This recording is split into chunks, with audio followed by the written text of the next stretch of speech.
Good morning, everyone. Good morning and welcome to the Black Family Education Virtual Summit. My name is Ebony Tyler, and I'm the founder and executive director of Liberated Success. My colleague and friend, Allison Schillenford, founder and executive director of Navigate the Maze to Achievement. We are thrilled to have you here with us today. We have gathered here and united in a common purpose of gathering resources, strategically planning for the next academic setting for the children in our lives. This virtual summit is not just an event, but it is a rallying point for our community and a platform for shared knowledge and a catalyst for change. We are thrilled to have Councilmember Rita Joseph as our keynote speaker this morning. New York City Councilmember Rita Joseph was elected in 2021 to represent Council District 40, which includes Flatbush, Prospect Lefferts Gardens, Kensington, Ditmas Park, and Southern Crown Heights. Before serving in the city council, the council member was a public school teacher and a community activist and proud union member. Currently, Councilmember Joseph is the chair of the Council Committee on Education and is dedicated to improving public schools, fighting for affordable housing, combating climate change, and achieving real criminal justice reform to all New Yorkers. Welcome, Councilmember Joseph.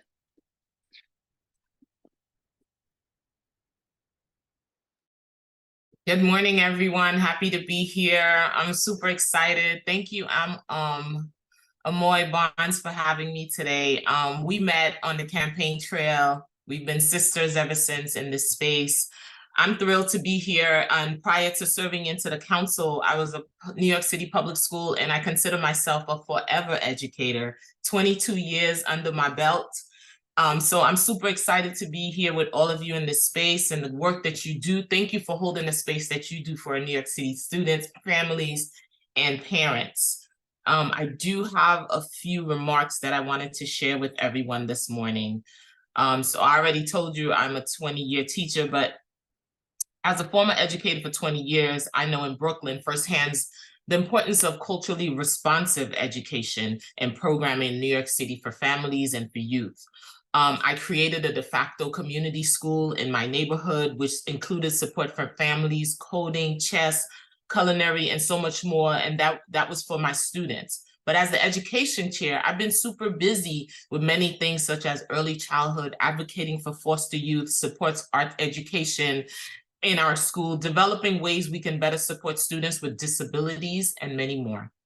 This council has provided historic investments into summer youth, fair futures. We've secured mid-year adjustments. I know all of my principals loved that last year, and we're working to make sure that you get it again this year. In the last budget cycle, I implemented an office within the New York City public schools to focus on foster youth in our K-12 that has been forgotten. We have about 7,500. And also just passed the bill also to provide data for our students in our foster care and students in temporary housing. Usually students enter these systems and they've forgotten. I wanted to make sure we shine a light and we fight for them. We raise our voices for them, and I've been here. And also, but of course, there's still some challenges we face. Properly caring for our asylum seekers families within our New York City school system. Prior to leaving the New York City Board of Education, I was an ENL coordinator. And Amoy will tell you, I worked up until the very last day of school, and I entered the council on January 1st of 2022 because there was no one to take my position as an ENL coordinator. And for the record, our school is still out of compliance because they have no ENL coordinator. So we know the challenges our teachers are facing in our families. But I want to ensure that educators and families feel supported, the needs they provide the best educational experience in New York City. But through it all, it's been our families serving as the anchor of our communities and school system despite it all. As a mother of 4 boys, I know it takes a village. So I thank you all for all that you've done and will continue to do, and know that you have a partner, you have an ally. You call on me, you need me to rally, you need me to champion a cause. I am here, I'm a partner and an ally in this space. Again, thank you for having me. Thank you for holding this space again. And I'm honored to be in partnership with all of you. I'm always thankful to be in spaces with women and women of color. As you may know, this is the first women-led council. So So it's also an honor to serve space with you. And as you know, I'm a mom of 4 boys, 4 Black boys. So I make sure that I always center that in our conversations and how I advocate for policies around our New York City kids. So thank you again for having me, Amoy. Thank you, sis, for having me. And thank you for all that you do. All right, it's 10:30. All right, ready to begin. Okay. Good morning. So used to be spoken in the afternoon. My name is Vernon Jeffrey, and I will be your speaker for today. And so this is more than a session. This is just a conversation we're having. So there'll be some PowerPoint. I'll share some items with you, but a lot is going to be just me talking, speaking directly to everyone. Some of my background is that I have been working with both Navigate the Maze to Achievement and Liberated Success for quite some time, about 5 years in total. I am the SAT instructor for both programs. Started working with Navigate the Maze in 2018, it was. And we set up a program where we would, after students got in specialized high schools, we would give them SAT prep starting from 9th grade up to when they took the SAT around their junior year of high school. We did that for some time. The pandemic broke out, and we now started from 10th grade, and we just started to go back to 9th grade. I also started doing some work with Liberated Success, doing a similar type program. I'm also a private tutor, so I have my own company called JTS Prep, and I tutor SAT to clients privately, as well as other standardized exams. The SAT and the MCAT for medical school or most of my clients. So I have this unique ability because I work with students from elementary to grad schools. So I see all age ranges of education and all socioeconomic backgrounds, where I can work with a family from the Bronx to working with wealthy families in Larchmont. And to working with a student all the way across the country in Seattle, Washington. So I've worked with a lot of students from different backgrounds.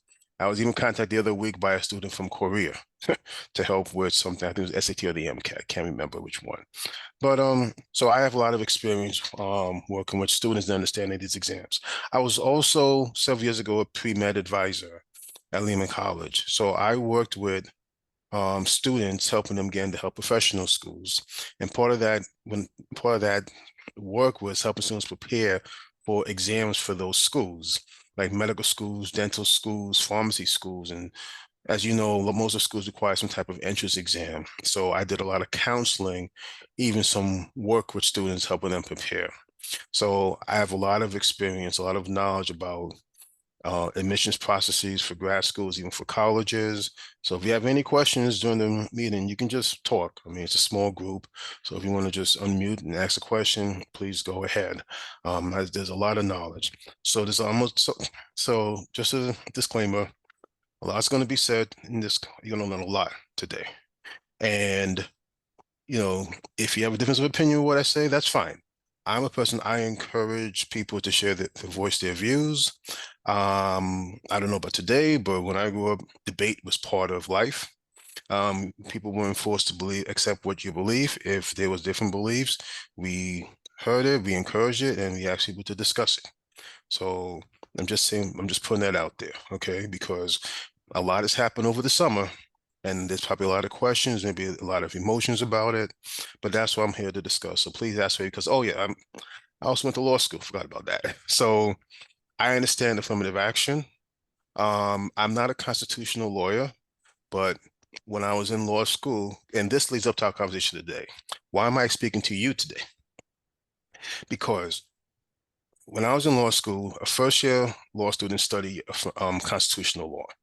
And that's where we learn how the Constitution works, and we learn it through Supreme Court cases. And everyone knows the case Brown versus Board of Ed, right? It's the landmark case, said that separate but equal is not equal. And because of that case led to integration of schools back in 1954, and we all know that history. Well, I studied the law behind the case. We learned the Supreme Court rulings, we read them, we discuss them and analyze them.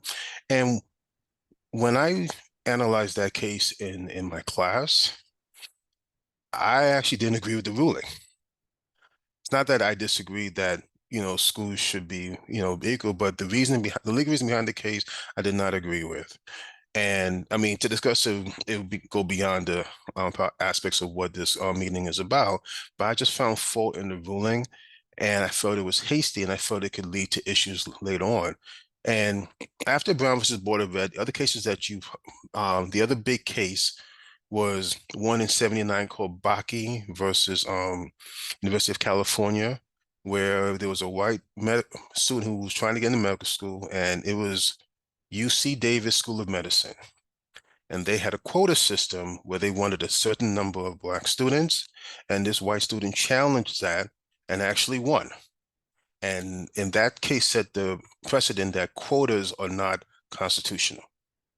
Okay, so that was another major case. Actually, the professor on that case for the plaintiffs was the lawyer was my professor. In 2003, you had a case, Grutter v. Bollinger. That was one of the biggest cases because in that case, another student, it was a white student, challenged University of Michigan, saying that she didn't get it because of her racial background. The Supreme Court ruled that race can be taken as a factor, but it has to be very careful how schools look at it. So it was almost like the court was dancing around the issue, but it left a lot of questions unanswered, because what did that really mean to take race as a factor?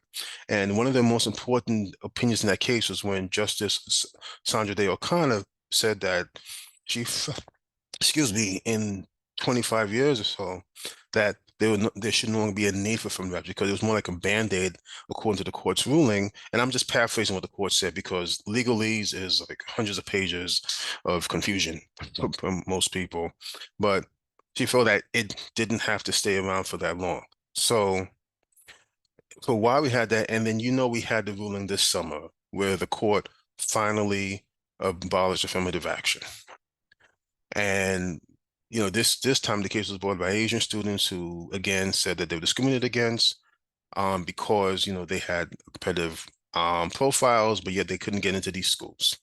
So that was one of the issues, and the court finally said this is not constitutional, and only for education. It doesn't apply to other areas like work and those things, but for employment, for education, race cannot be considered. And when that happened, I was not surprised, because when you look at the world, and one thing we don't have a lot of action is about, like, analyzing Supreme Court rulings. If you want to know where the country's headed, analyze Supreme Court cases. It shows you what's going on. And for about a decade, I saw this come in. And when I did SAT prep and MCAT prep, I would have students telling me, because of the culture of affirmative action, I personally had Black students tell me, especially for the MCAT, why should I study so hard for this exam? My friend got in with a score that was competitive, so why I can get in with a similar score? And I would have students say these things to me, and I kind of became a bad guy because I'm trying to push students to study harder, but they felt they couldn't, and they didn't have to. And I even had, and I'm gonna leave this person's name, a dean of a medical school who would speak to these students and would always show cases of students who got into this particular medical school with lower than average MCAT scores. Almost, and when a student hears that in the audience, they're thinking, wow, I don't have to score as high as that person. So, and this is very common. When these deans speak to certain audiences, Black audiences, they lower the bar for what they need. And of course, the student's going to take the easy route. So I've encountered all this, and I was very vocal on it in college and as a pre-med advisor. But of course, a lot of my warnings fell on deaf ears. And in 2000, it was 2016, 15, because there was a Supreme Court case called Fisher v. Texas, University of Texas, where another white student, was a white female, she sued the university school system, saying that she was discriminated against because of affirmative action. I mean, that case was sent back to the lower courts, and the Supreme Court refused to really make a decision on that case at the time. But there was this Black attorney, I remember, she was from University of Virginia Law School, and we were at a conference, health, it was like black medical educators. So I was with like the dean of Howard Medical School, the dean of Manhattan Medical College, all these deans of admissions from different medicals, and she spoke to us about the current legal climate around affirmative action, and she said it's only a matter of time. I remember she told us it'll be only a matter of time before affirmative action will end, and that the school should take note of it and make some adjustments or arrangements because you can't rely on it. And I remember, I never forget to look on people's faces, and these are so accomplished people, you know, doctors, PhDs, scientists, and no one really had anything to say. I mean, I spoke to one person about it, but most people probably, you know, didn't really take heed to those warnings. And now here we are, 2023. And after the ruling came out this summer, if anyone saw the comments, maybe some people had their own comments, you see a lot of high profile leaders, and I use that term loosely, of communities talking about it's unfair, it's this, it's racist, it's that. And no one really, and even attorneys, and I was shocked to see my colleagues. I mean, I was shocked, but I wasn't shocked because it showed a lack of one, how your personal views obscure your understanding of the law, and of lack of willingness to adjust to what's going on in the current climate. Because there's plenty of opportunity, and I remember when I came to Allison 5 years ago, and I said, hey, we can help these students to perform well on the SAT. Regardless of what's going on outside in the world, we made sure our students didn't have this hang up. They can't do well on the exam, they're poor test takers, and our students, even to this day, that language is not heard, and we don't encourage it. And let me show you, give you some more, a broader context, because we look at just the states, but now let me share with you things that happens outside to show that what I'm talking about is not unheard of. So let me introduce to you a person of history, a person of interest. Okay, that's okay, sorry, welcome back. You're here for the good part. So let me put up my PowerPoint. And if you have any questions, please, just no slideshow. I'm coming slide. Okay, here we go. Sorry. Okay, it'll work out this way. Okay, so you see, this is my PowerPoint. I mean, couldn't get on slideshow, but these are quotes from some. Does anyone know who this person is? Lee Kuan Yew. Anyone ever heard of him? Okay, no surprise. I didn't hear about him either until I came across him inadvertently. Does everyone know the city Singapore? The city-state country Singapore? Right. So Singapore has an interesting history. And if you know about Singapore today, Singapore, if anyone doesn't know, is a textbook example of how to be a modern city. You know, their infrastructure, everything about them is just like lauded all over the world. They have, I think, the airport's ranked like number 1 or 2 in the world in terms of cleanliness, update. I mean, the education system, there's actually something called Singapore math. We have textbooks teaching how to teach math based on how they teach it in Singapore. I mean, they're a living example because over 60 years ago, this city-state almost was basically just like, for want of a better word, like third world nation.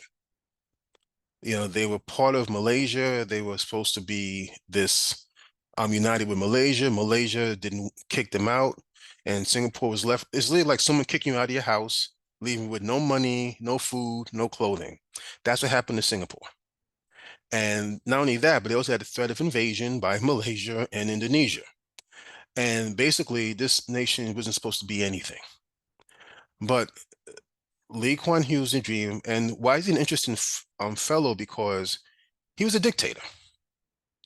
And our perception of dictators, as you know, is that they're these evil people, and you know, they selfish, and they lead, and people suffer. And that's mostly true, but this is probably the one strike example of how this dictator, he's called actually the benevolent dictator. That's his nickname.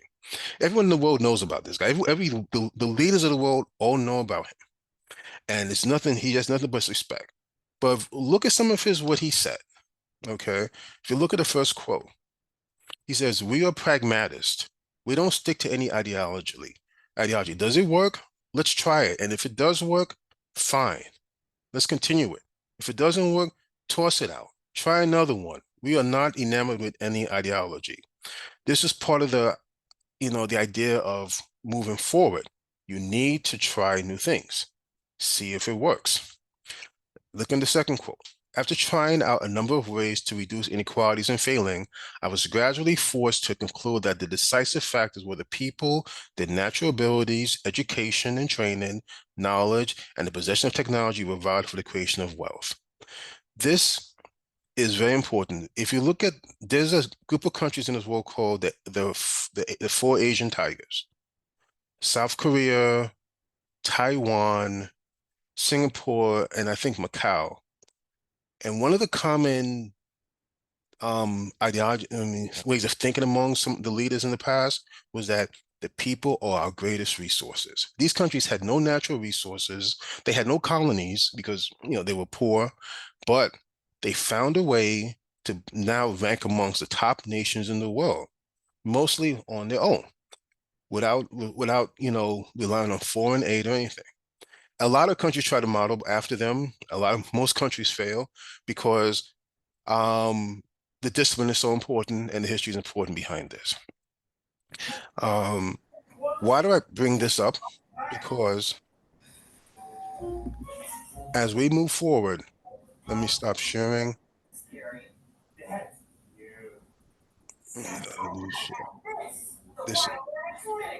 I'm going to show you some data that, in my opinion, everyone should know, but most people don't know. I'm going to show you something that should not be. Okay.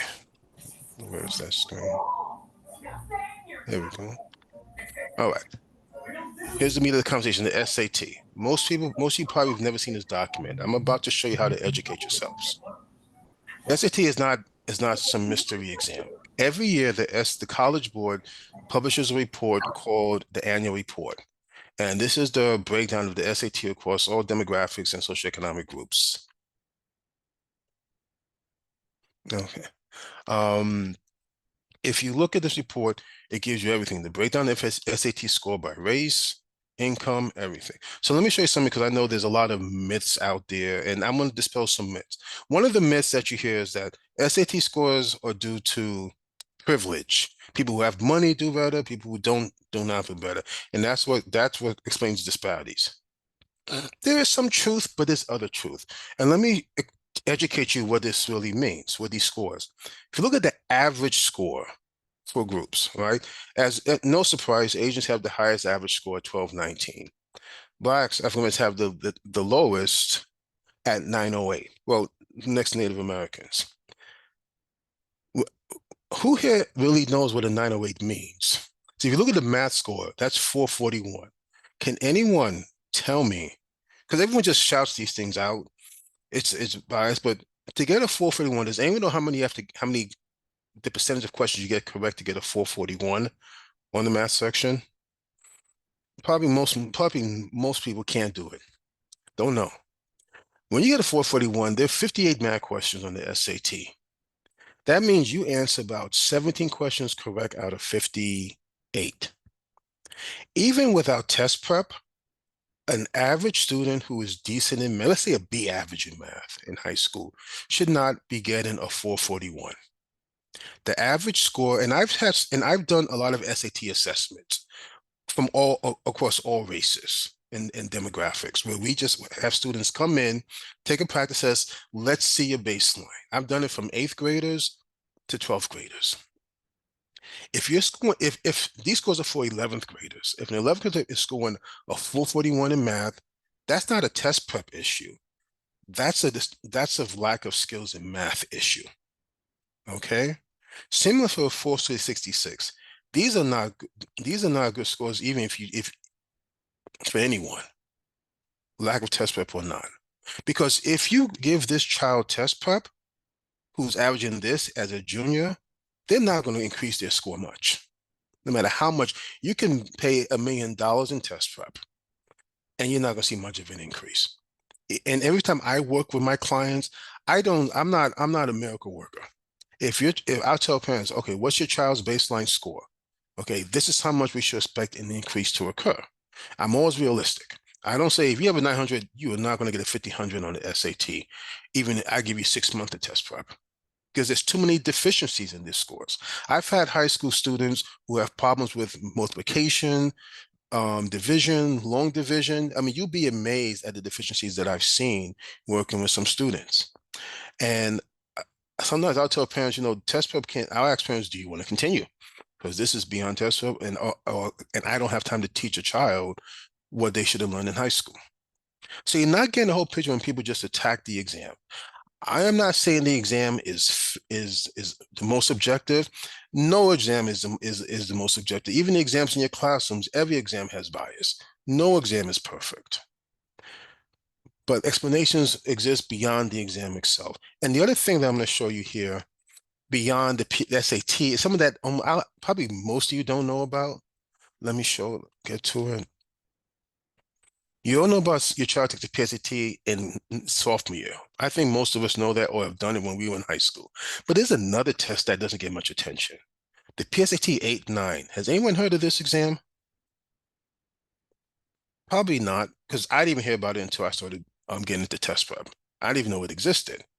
So there's a subset of students according to 2023, almost 900,000 students who in 8th and 9th grade who just sat down and took a PSAT 8-9. It's like a modified version of the SAT designed for 8th and 9th graders, okay? And if you look at this test and the breakdown by, I think they have it here too, by race and ethnicity, you expect, okay, there's no test prep at this stage, right? Everybody is on the same page. Everyone's in 8th, 9th grade. Most of these students don't have test prep, trust me. But the disparity still exists, okay? Asians, at this case, I mean, these are 8th, 9th grade, so they don't know half that stuff they need. They still have the highest at 941. Blacks, African Americans have 745. So there's still disparities, even if you just walk into a center in 8th and 9th grade and take this test. So this is beyond a test prep issue. Okay, we have, all right, Ebony. Oh, see, okay, one person took that exam. Okay, see, I've never heard of this exam when I was in high school. And even when I asked some students about it in my classes, these students say, I never heard of the PSAT 8-9. But somewhere, I guess Delaware, some students are taking this exam, and it shows you that there are issues beyond the exam. And I'm just bringing this to expose a lot of these, like what information that you do not know, a lot of the misconceptions being perpetrated. This is not an exam that is just biased. There's other issues. What is test prep? Now you're asking, okay, people also give you're just teaching to an exam. I say, oh, really? Okay, fair enough. Let me show you what test prep is. I'm gonna bring you into my world. Where's my exercise? Okay, let me share this with you now. So now everyone's back in school. Look at question 1, okay? Now you're in my SAT course, all right? We're back in high school. The Rolex Daytona, the most luxurious watch ever released, sells for a staggering $500,000. Can anyone, this is a simple exercise, no one's being graded, relax. Does anyone can give me an answer for number 1? What's the proper punctuation? Is it no change? Is it released with nothing, released with a colon, released with a dash? Can anyone? Right or wrong? Doesn't matter. You can enter in the chat box. Thank you for volunteering. Okay, we got B, no change. Okay, so the Rolex, the most luxurious watch ever released, sells for stack Africa. The answer here is actually going to be B. Okay, and the reason why is that phrase, the most luxurious watch ever released, is a non-essential clause. What does that mean? That means it doesn't need to be in a sentence. If you take it out, you have the Rolex Daytona sells for a staggering $500,000.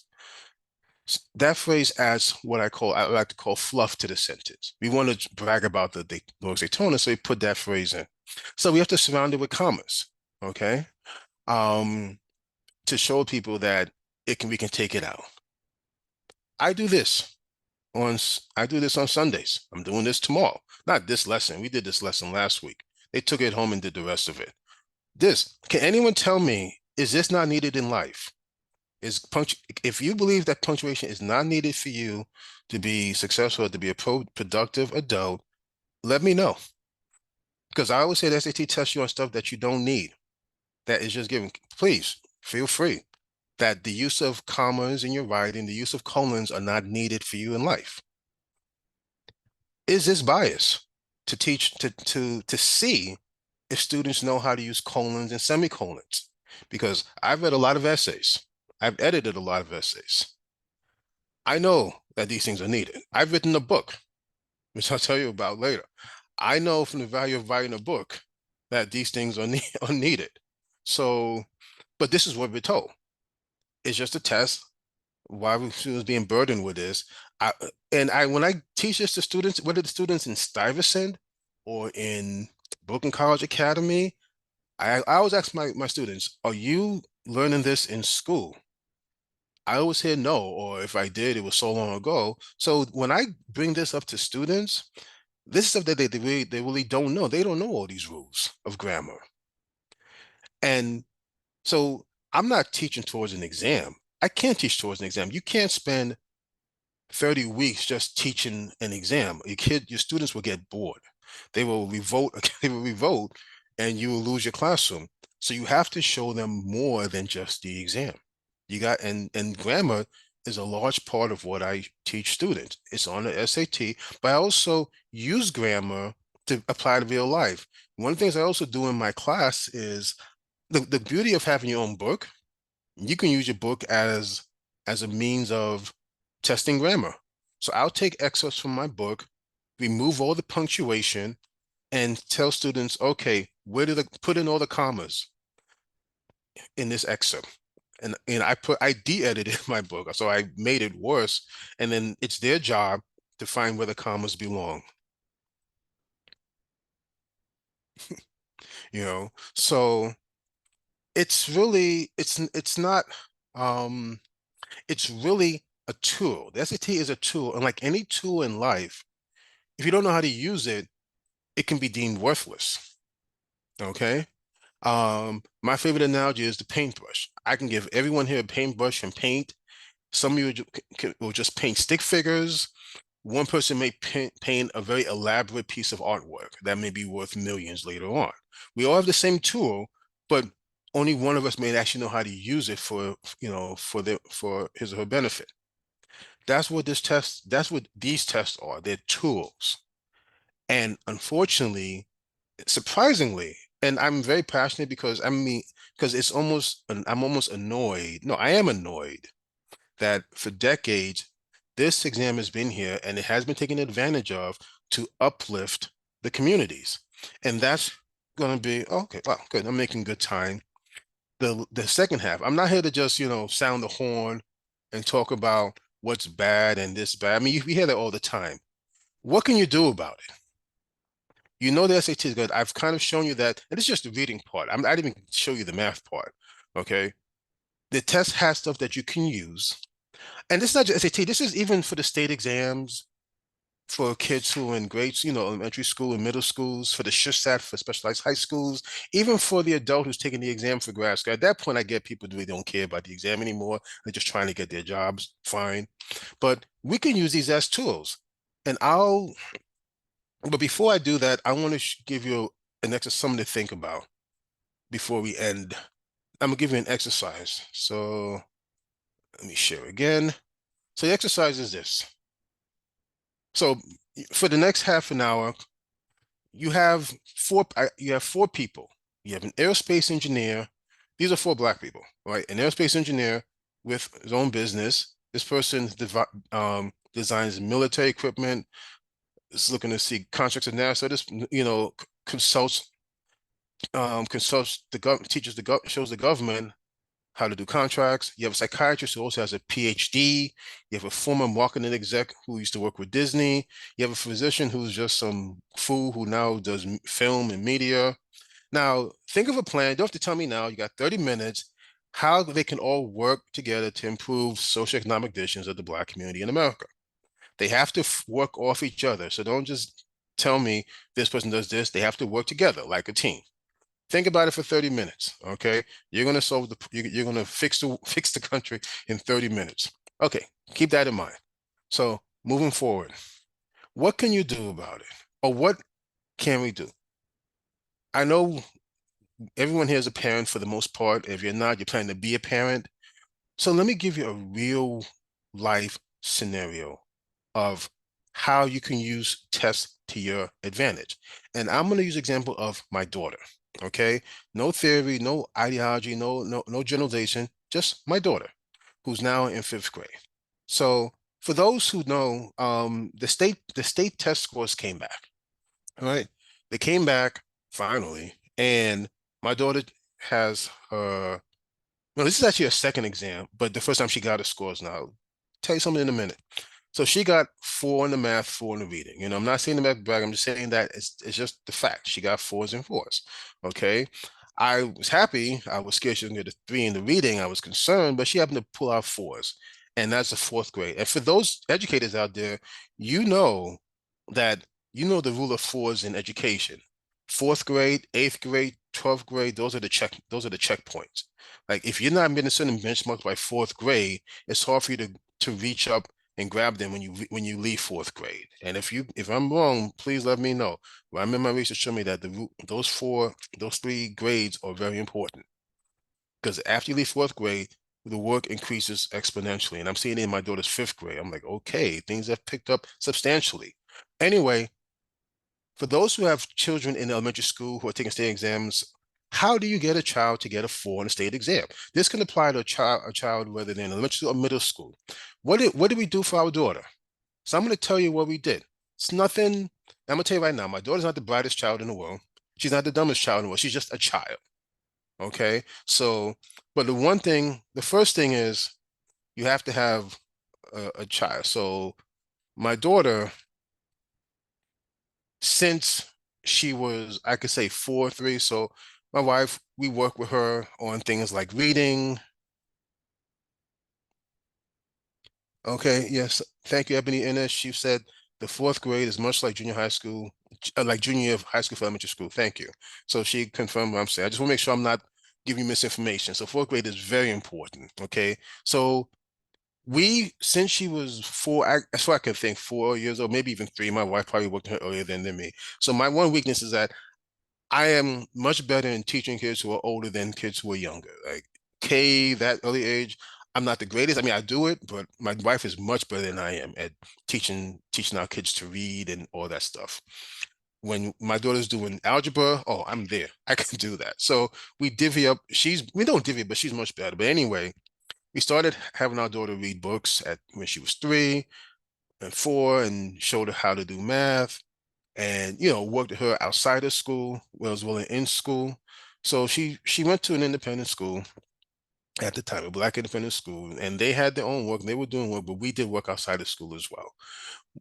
Me being the father that I am, and this is my background, what I did by that time, I told my wife, I want my daughter to go to a specialized high school. I mean, we're paying for school now, fine, but I said, I'm not paying for high school. I want to go to school for free. And the only schools I trust right now are specialized high schools, because I went to Brooklyn Technical High School, and so I know them personally. So right away, I looked at the SHSAT, and my daughter's only 4 years old, and I'm looking to see what she has to do for the specialized high schools. Okay, this is what the test is. So the second thing is research. Don't wait till your child is 12 or 13. Don't wait till your child is in school. The minute you have a child, research. Just like, and I say this because, and again, some of you probably have kids who are in sports and teams, and this is done in sports ad nauseum. I have a brother and he swears his son's gonna go to the major leagues. Probably is. My brother knows baseball. I don't. I see parents from the child is like just learning to walk, put their kids in basketball, football, whatever, and that's culture, okay? And all this work is done for these kids to be the next star athletes. I do not see the same effort for parents doing this when it comes to academia. And that's one of the biggest knocks is the lack of research into what a child needs is not done. And it's not hard to do. You can find state exams on the New York State Board of Ed website. You can find the SureSat on the same, on the DOE website. You can just Google SureSat 2021 and find a sample SureSat exam and just look at it. It takes 10 minutes for people to do this. And then you can see when your child is only 5, 6 years old, what your child needs to do. If you don't know how to look at it, so we must have some friend or relative. I mean, come on, people, we're social. There has to be someone who can help us with this. So research on what's out there. Research on if you want your child to go to a certain private school, whatever, it doesn't matter. I don't care where you want your child to go. If it's a private school, they need to take the TAC exam, TACH, research the TAC exam. If they need to take, if you want to go to the Horace Mann or something, research the ISEE. The one thing that annoys me is when I have parents, and these are parents who've taken standardized tests themselves and done well. I had one the other day. 2 parents, they both went, one went to Black parents, one went to Dartmouth, one went to, I think, UPenn, and they're coming to me at the last minute for their daughter to take the ISEE. And I'm just like, wait, you guys did all this stuff yourself, so why are you coming to me at the last minute when you want your child? And it doesn't make sense when you should know. That's just, it's not just money.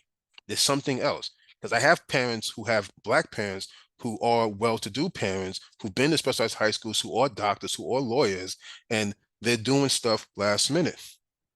Priorities, Ebony tells me, probably. But it just shows you that, again, the myth of it's just a money thing. It's not really a money thing. It's, as Ebony puts it, a priority thing. Because these people have more money than I do, and yet they're doing it last minute for their children. So it's interesting. But anyway, research. Then the next thing you do is as your child goes up, so we have K. What are your landmarks for kindergarten? What are your landmarks for first grade? Make a list for yourself. What should the kid do when they're in second grade? What do you expect them to achieve? Do you want to know their times tables, division? It's up to you, the parent. Never have your child be average. If the state says your child should meet these benchmarks, you say, that's nice. My child needs to go above those benchmarks because you understand the real world out there. If you want your child to be a physician or work for their own tech company, you cannot be an average child. You will not survive in the world, in that world like that. You will not make it to the world like that as an average child. If they get to that world, they'll be the janitor in the office. Okay, so understand, and the other thing I want to say, understand the curriculum. Even if form a focus group with your friends, do something. Understand the New York State curriculum. It's online. See what's expected of your child in each grade. I know a lot of you, we saw a councilman was an educator. Talk to your councilwoman, talk to your councilman, talk to somebody. Hey, my child, talk to a group of you. What does a child need to do? And make a checklist. How is my child in these areas? Do they need help? My daughter, I know she's always needs help in details. When she has to answer questions, just keeping track of time. I'm still good.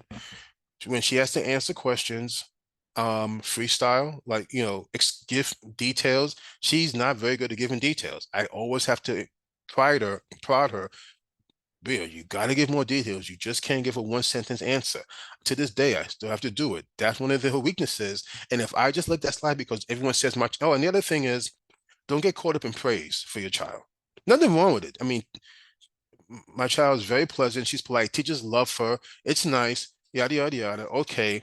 My question is, what are my child's weaknesses? Strengths are nice, weaknesses are better because I want to know where she can improve in. I do not personally get caught up in cheering. Even when my child got those 4s, that's nice. Now it's like, okay, how do we do it again for 5th grade? And then how do we do it again for 6th grade? So maintain a sense of restraint and look for ways to constantly improve your child's performance, no matter what your child level is. And the other thing is, help which is tutoring or whatever the help is, should not come when a child is struggling. The other part of my child's learning is, yes, we help our children, but we're working parents. It's hard to do it. I mean, I'm helping your children more at times more than my other children, so I need help to help my children. Because I'm a tutor, but I can't really tutor my children all the time. So I subcontract. So I've had through a connection, my daughter actually goes to one of the Chinese education schools, what people call cram centers. So yes, it's interesting. She goes to one of those schools. She's the only Black child in the class. It doesn't bother her at all. She could care less. That's just her personality. But she goes to Chinatown and she goes to these test centers, and and by her going there, I see how it's done. Where people say just test prep, it is not just test prep, people. I don't know if you have any friends in these test centers in Chinatowns or in the Asian communities. It is not just test prep. You can't spend 40 weeks teaching just test prep. The children will be bored. They learn how to write. They learn grammar. They learn how to put sentences together. They learn math skills. It's a whole bunch of things they do. This year, I learned something interesting. This year, she's in fifth grade. They had an assessment test. So they gave fifth graders the sixth grade sample New York State exam, the state test for sixth grade. Even I was like, wow. Because I said, okay, what test did they give you? Because I always give I give SAT assessments to my students. She got a sixth grade exam. They didn't even give her the fifth grade. They jumped to sixth grade, and she got a 35, of course. But what's interesting, I said, why don't we combine these skills? I said to my wife, I'm thinking, how can I use this to my advantage? And I'll give you an example of what I mean. Let's say percentage is the name of the game, right? You learn percentage in fifth, fourth, fifth, sixth. So I'll take percentage in fifth grade, see how that's taught, and I'll see how it's taught in sixth grade, and I'll put it together. And I'll make a whole new course on percentage, where I'm teaching my daughter percentage for fifth and sixth grade together. She won't know the difference. Because don't forget, we go by a curriculum. If I don't make sense, just let me know. We just go by what the state designs for the average child. But for your own children, they don't know that. They don't know what fifth and sixth grade math is. They just know what they get. So our children are oblivious to this. So if I sneak in sixth grade math, mix it with the fifth grade math, I am elevating my child's math skills. And she doesn't even realize it.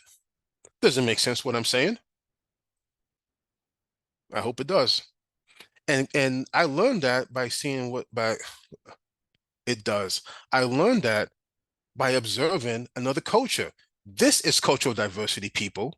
Cultural diversity is not trying to be friends with every culture. Cultural diversity is trying to learn what makes other cultures great and apply those skills to yourself. And that's what I have been doing over the past couple of years. I've been studying other cultures and seeing, if South Korea is so great, what can I do to be as great as South Korean students? This is what I should do. Why do you think I brought the program to Allison and Ebony? You think I didn't reinvent the wheel? I saw what goes on in China and South Korea and those places, and I brought that same principle to navigate the maze and liberating success. It said if it works for the East Asians, why can't it work for us? That's all I'm doing. I'm not a genius. I am not brilliant. I'm just looking at the world, and if I want to catch up to the world and community catch up, let me do what the world is doing. So this was actually a recent finding on me, and I wouldn't have done this if I didn't see that sixth grade exam. I said that was for me. This was mind blowing because I would have given my daughter the fifth grade exam at the beginning of fifth grade, not jump to the sixth grade. So I was very impressed by this, and it's very simple to do. So this type of stuff is, the outside learning, and one of the things that also we don't do is we talk about our communities need better economies, more businesses. Here's one business that we're not looking at. Outside education. What you see in what happened to my pen? I think my computer froze. Seriously?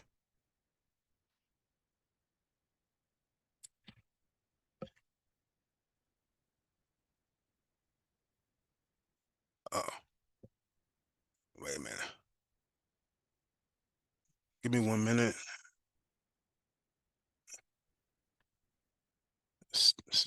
Yeah.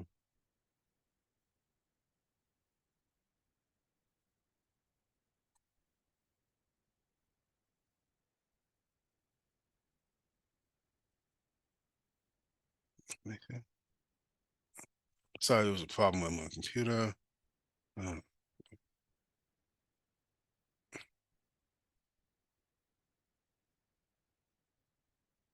and let me stop sharing and just start again. But if you have any questions on anything I'm saying, please just shout it out. But I just hope what I'm, oh, here we go. Now we're back. Okay, let's get rid of this. You know, outside, come on. Out, now the pen isn't working. Okay, not that. Anyway, I could talk. Outside learning is important. Okay, for us to tech doesn't want you to be right. Outside learning outside, just like how we years ago, like in the 70s, when doctors are being bombarded, you had a creation of all these extra, like physician assistants. What physician assistants do for physicians is what outside learning could do for schools. It is hard to just learn everything in a school system because you don't have 24 hours in a day for schooling. And the average child in elementary school is not going to study on their own when they go home. It just doesn't happen. So that extra learning that they get on the weekend or is very important to help reinforce concepts without the stress of an exam or doing homework or things going on report card. And those are also business opportunities. When you open a test center, what are you doing? You are employing people. Because what happens in the Chinese communities, the people working in test centers, a lot of them are undocumented. So they have work because parents pay in cash. So you give work to undocumented immigrants. The other thing it does, you also, these places need tutors. So you get tutors from the community, you get teachers, they get Chinese teachers in the Board of Ed to come and teach over there. So the teachers, the teachers get extra money on the weekends. What else happens is you have teaching assistants. They range from college students in the fall, high school students, mostly Chinese high school students, to college students in the summer. So you're giving the youth a chance to get extra money on the side and put stuff on their resume. I've seen TAs from, Princeton, Harvard, Stony Brook, all these high schools come back and teach. And they all are Chinese. I mean, even in the Indian communities, the same thing happens. They hire students from Bronx Science, the specialized high schools, Hunter, other colleges to come and teach. You're building a business in your community, and the money goes back to you. So when the parents pay you, the money goes to you, it goes to people in the community. So dollars are circulating amongst the community. You're not paying Princeton Review or Kaplan to teach your kid, you're paying you. So this is a business opportunity that we've been missing for decades. The ones that, the Chinese, the Indians, or if you go in their communities, you see these shops all over the place. You'll see stores that have SAT on the windows or SureSat Prep, and it's all over these communities, and they're businesses. So it's a business. The other thing you do, you have children get together on Saturday for academics. Children can make new friends, they can talk, they can show relationships, a lot of things. It's the world is your oyster. If you want, you can have speakers come on the weekend and talk to your students. It's whatever you want to do. One of the things that you hear is the myth that this is too stressful for the child. Okay, that's an argument. That's too much work. If your child meets on a Saturday I'll give the Chinese do for 4 hours. I'll give you 2 hours, okay? If we do 2 hours every Saturday, what is your child doing on a Saturday morning for 2 hours that's productive? Okay, they're probably on their cell phone, texting or beeping or whatever, not doing much. Think of that. And you put them for 2 hours from the whole weekend. It doesn't take up all their time. If you do it for 30 weeks, you're not killing your child. Versus you put your child in sports, nothing that you do, but they have risk of breaking their arm, breaking their leg, tearing their ACL. All sorts of things can happen in athletics, right? Some of you may have experienced this. My child won't get injured in academics. Okay. So It's only for 1 to 2 hours. And my child, she still does some similar stuff. I mean, not that I push it, but she doesn't. Okay. Um, but what do you build? You build a child. And oh, the other thing that's not existent in these places, there's no such thing as a smart child. Okay. No matter who you are, everyone gets the same thing. Okay. Whether you're bright, so-called bright or not bright, it doesn't matter. You're all thrown in. Children don't have a say. They just go and they go, just like going to just like you guys taking your kids to pediatricians. When you have a newborn, you have to go, you have what, your first week, second, whatever week visit you have to do, and you have to do it. It doesn't matter what you think. It has to be done for the welfare of the child. I'm talking about the welfare of our children. It's the same exact principle. If you do this to a child at 6 years, 7 years of age, it becomes part of their life. My daughters ask me, okay, daddy, so, you know, when am I taking the Hunter College exam? Because I talk about it, and she thinks she has to go to Hunter College High School. I said, no, you don't have to go to Hunter College High School. She says, so why am I taking the exam? Because why not? And she's like, oh, okay, whatever. It's whatever. That's what it is. It becomes just part of the culture. It's something I have to do. My parents said it, I'll do it. But I don't put any pressure on them. The other thing, don't put pressure on your kid. The problem you see arises what I see in these communities when you have shaming. The child doesn't get 50, 100, they get shamed by the family. That's what gives the pressure. We don't shame children.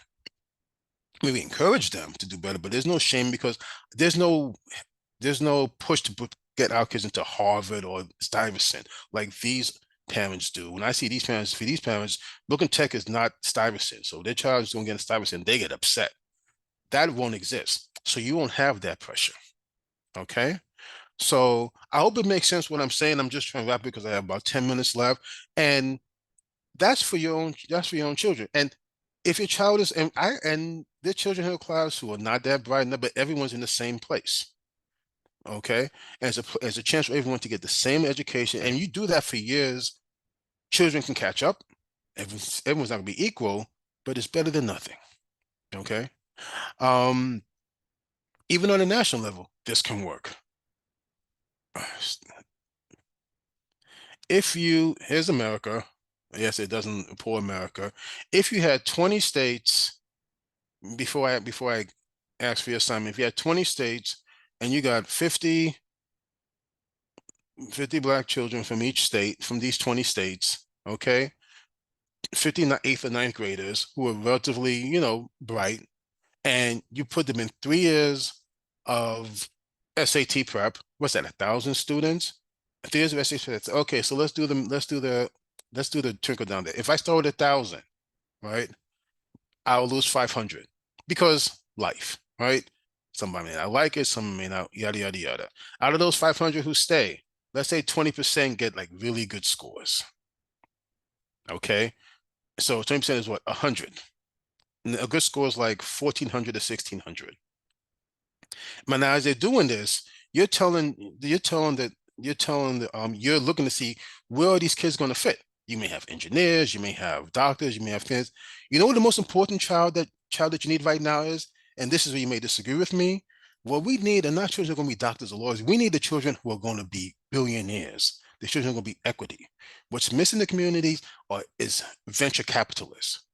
Every community that's thriving in this world has backers, financial backers. We have no financial backers. So for the future generation, I am looking for kids who are going to be the next financial backers of the communities. Of these 100 kids, you may have 10 of them wanting to go into finance. Of these 10, 3 may be very serious and may make it. These 3 students out of this 1,000 are going to fund your whole community. That's what, less than 1%? What do we say today? The people who own the country comprise less than 1% of the population. You're creating your 1% right here.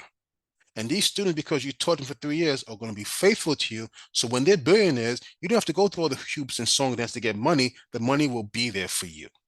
This is building your future. This is similar to the model that South Korea has. They call it chaebols. Anyone know what a chaebol is?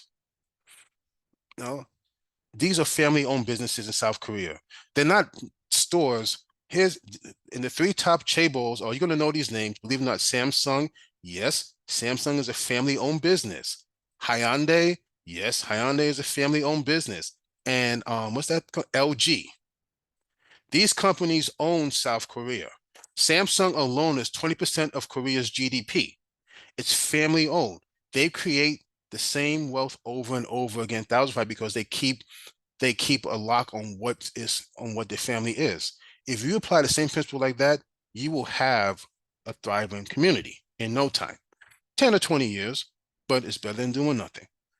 The cost of that, I'm practical. If you want to have 1,000 students, and I'm looking at you have to pay for SAT prep, probably like $1 million starting if you do it virtually.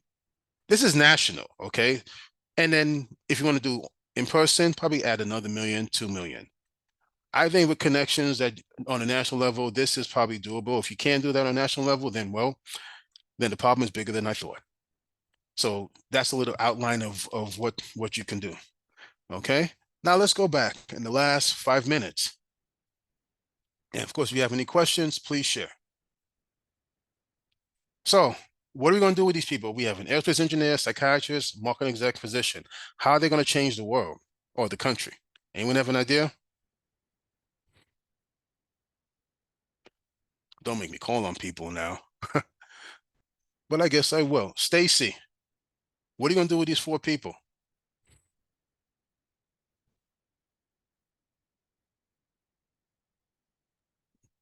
Working collectively. Yep.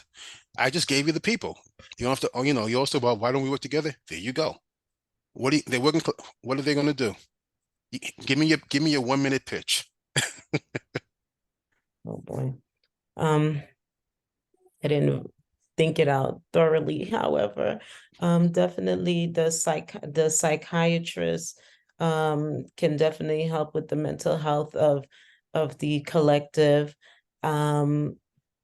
From a marketing executive, helping with bringing capital into the community, as well as the aerospace engineer can help with building new spaces and improving the space in that community as well.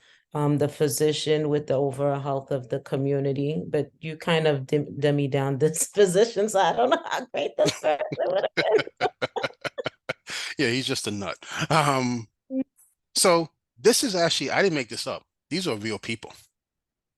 These are people I've known since elementary school and junior high school. We went with the public school together. And I just happened to get back with one of them, and one of them I've known for a while. But let me tell you what my plan, actually, the physician who runs a film company, that's me. I'm also, I heard that from you tonight. I'm also a doctor, and I also have a film company that I'm building up. I'm that person. I'm the crazy person. Okay. If you can't tell by now, that's who I am. So I'm the mastermind behind all this. So here's my plan. My friend who's an aerospace engineer, I just connected him after 30 years. He is big. I mean, this guy knows the government contract business. He knows how to deal with the country. I mean, I called him Tony Stark. I said, you are a nut. So I said, if I had a program, let's say like what I just mentioned to you, he'd be my money man.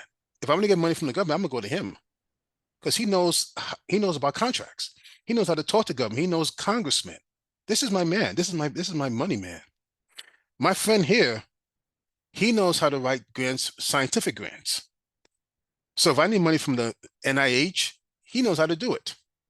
Even if he doesn't, he's kind of a weirdo. I said, just put your name there, man. I mean, come on, you're a psychiatrist PhD. I mean, it's gonna look good to have you there anyway. But he knows how to get money from the federal government in as well. How do I find students? How do I sell this to the nation? This is what my friend here is for. She knows how to market. So she's my publicist. Because I can get money, but I still have to have parents buy into the program. She's very nice, right? Unlike me. So she'll be the one who runs publicity and marketing. And me, I'm the mastermind. I design the curriculum, the assessment, all the SAT, everything I did with you, I do for the program. I do the follow-up. I do everything. I make sure all the stuff and thing. I report back to them if I feel like it. I mean, I will. I mean, they're like people I've known since grade school, so I could talk that casually about them. But that's what I do. So that's my plan. Okay. And what was I gonna say? I was gonna say what was I gonna say? Yeah. So we all went to public school. I know you're thinking, wow, that's great. Yeah, we went to public school in Crown Heights, East New York. we had no special programs. We were part of the SP program that existed in New York in the 80s and 90s. That's what we were a part of. So we'd had no test prep for anything. He went to this aerospace, he went to Brooklyn Tech with me. She went to Brooklyn Tech with me. Vernon, your breakout room is gonna end in 30 seconds, so you gotta close out. Okay, so I'm gonna close out with this. So this is my info. So if you have any questions, you can email me. Right. So welcome. So I'm going to be talking about the financial aid process, which, as we know, there's going to be some major changes. I'm not going to go through the changes. I'm just going to share the tea on how to get to school affordably, right? So I'm going to talk about all the funding sources that are out there and, pretty much how to get to the money. And if there's time, I'll share like what's changing. If you're applying for the FAFSA for the first time as a family, none of the changes are really going to be changes for you, right? It's just going to be the way things are. But people who have seen the application before, they're going to be shocked by all the changes that are happening. So we'll get to that. So my name is Amber Peters, aka Ms. P. I go by Ms. P in these streets because it's easy to find me on Google. My first name is Amber, and obviously, as you can imagine, there's not a lot of people who look like me when you open up Google, and I'm never on the first page, so this helps me to differentiate myself.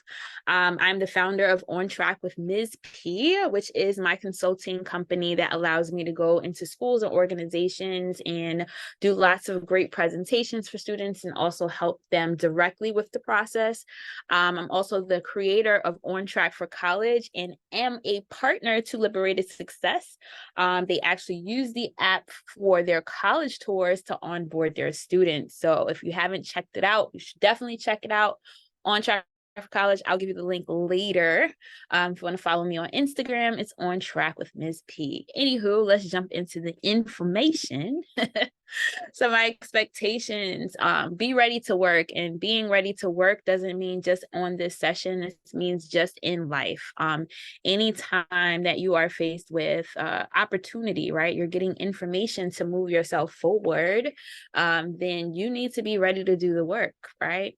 The other thing is to use the chat to participate. Since we're a small group, I'm fine with you like raising your hand. So like if you have a question, I can address it.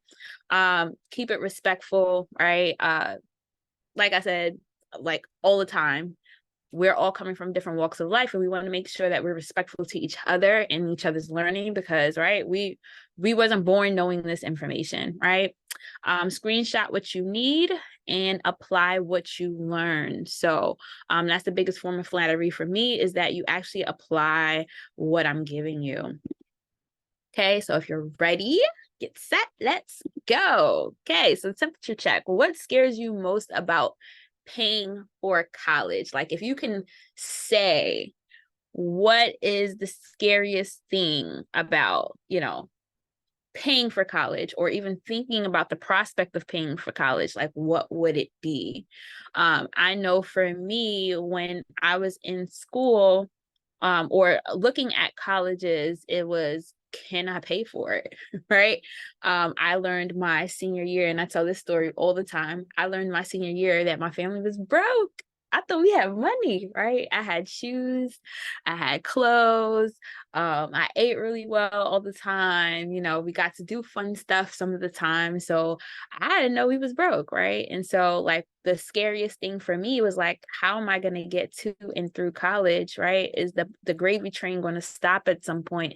And so I made the choice to go to my cheapest option, which was a CUNY school, because I didn't even want to think about the fact of not having money, right? The one thing that I also learned was like, I didn't have the people like me telling me, hey, there's so much money out here, right? Like there was nobody talking about scholarships. We knew they existed, but nobody really talked about it in a way that felt like I can get one, right? And so there was a lot of things that I missed to make my whole thing affordable, okay? So to make college affordable, you must have a plan, right? We didn't have a plan, right? 12th grade year came and my mom was like,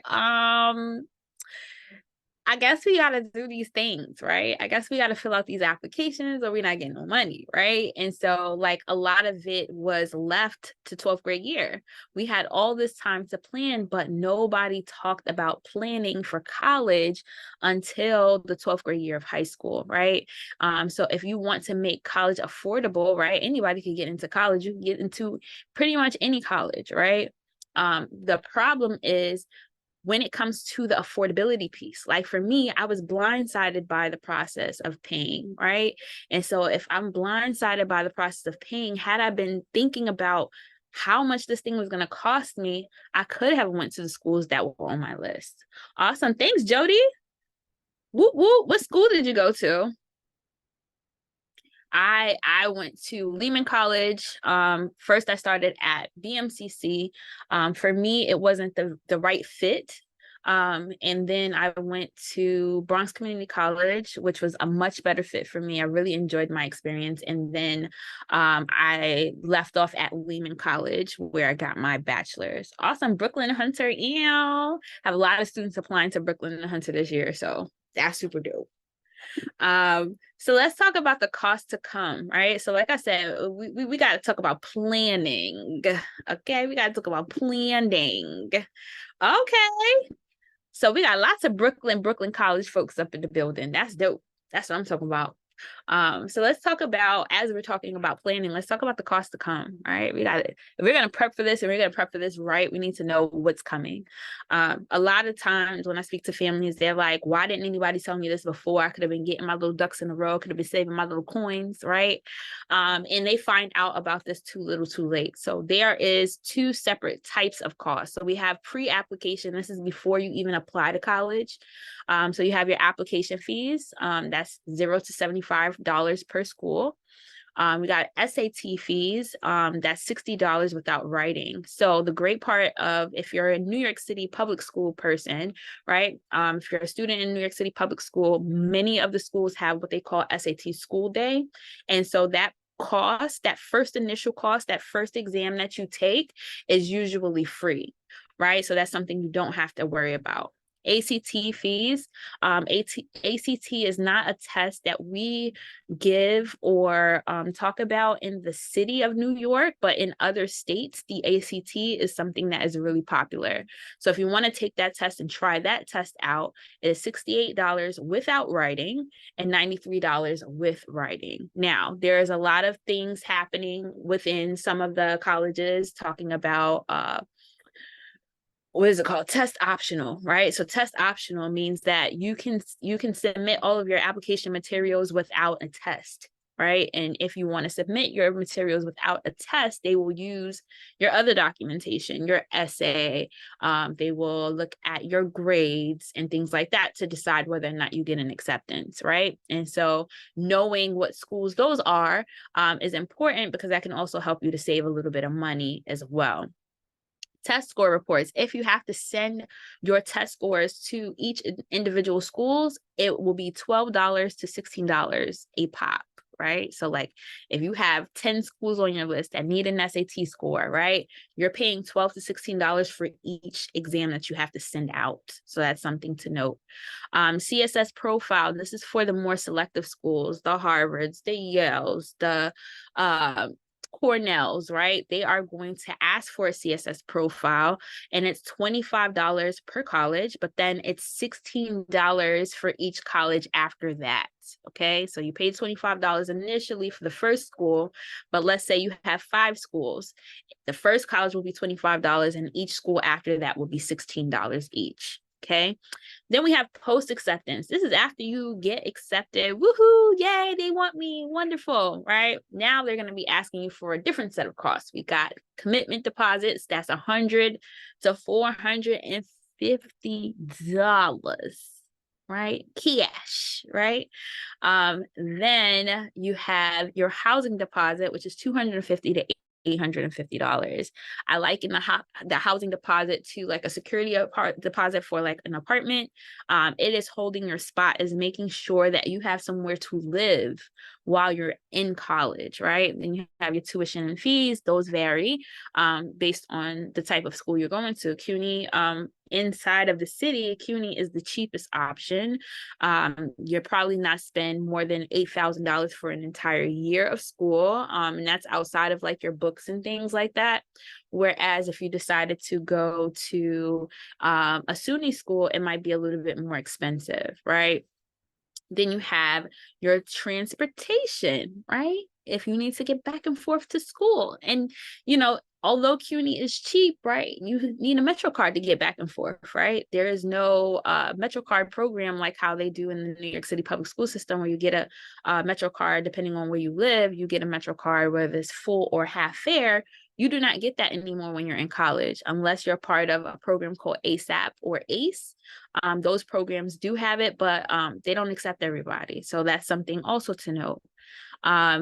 The other thing is clothing, toiletries, right? Depending on where you're going in the world, if you're deciding to go upstate, it's going to be very cold. You're going to need a good jacket. You're going to need good boots because it's going to snow and you still got to go to school, right? And so all those things cost money. And then your equipment and materials, you got to have at least a laptop or an iPad. You need something technological gadget to help you to do the things that you need to do in your classes. And then you need your books and materials that the schools require you to have to pass your classes. Okay. So let's talk about funding sources. Let's talk about how we actually get those costs, right? Like we have to make sure that we can afford going to school. So we have to break down the funding sources. So there's two separate areas in where you can get money. You can get gift aid or you can get self-help aid. And your gift aid is money that doesn't require any repayment. So that's your grants and your scholarships, right? So your grants are coming from the federal government for the most part, or your state government. Scholarships can come from anywhere, but particularly from institutions, right? So the schools themselves will also have scholarship money.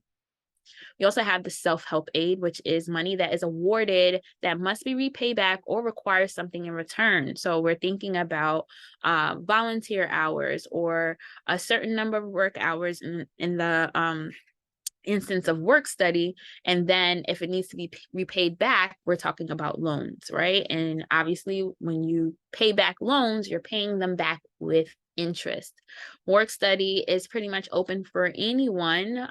You just need to make sure that you put it on your application. So when you fill out the FAFSA, you got to say, yes, I want to be a part of work study in order to take a part of it. Okay, so true or false, how much aid you get is based on your family's income. True or false? What do you think it is? True or false?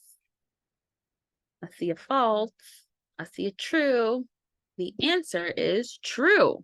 Okay, so everything when you're thinking about, especially the funding when it comes to the Pell Grant, it is based on income. Okay, so let's break this down a little further. So when we're looking at federal funding sources, which is what you get when you actually apply through the FAFSA, you have access to a Pell and FSEOG grant. So that application is determining your eligibility for those two grants, but you can also get access to loans as well. The loans are not necessarily based on your income, but those Pell grants and FSEOG grants absolutely are. Okay, so the Pell Grant is for students who demonstrate a financial need, right? I believe the award went up. So this is based on the 2023-2024 school year. And so another thing to note about the FAFSA is that every year they're going to move the marker a little bit. They're going to change the parameters a little bit, right? And so this award for the 2023-2024 school year, those are kids who are in school actively right now. The highest they can receive is $7,395. I believe it is going up about $400 or $500 for the next term. So when anybody who's applying for the 2024-2025 school year, it will be significantly, well, not significantly, insignificantly higher, because it's going to be like probably like a couple $100 more than that.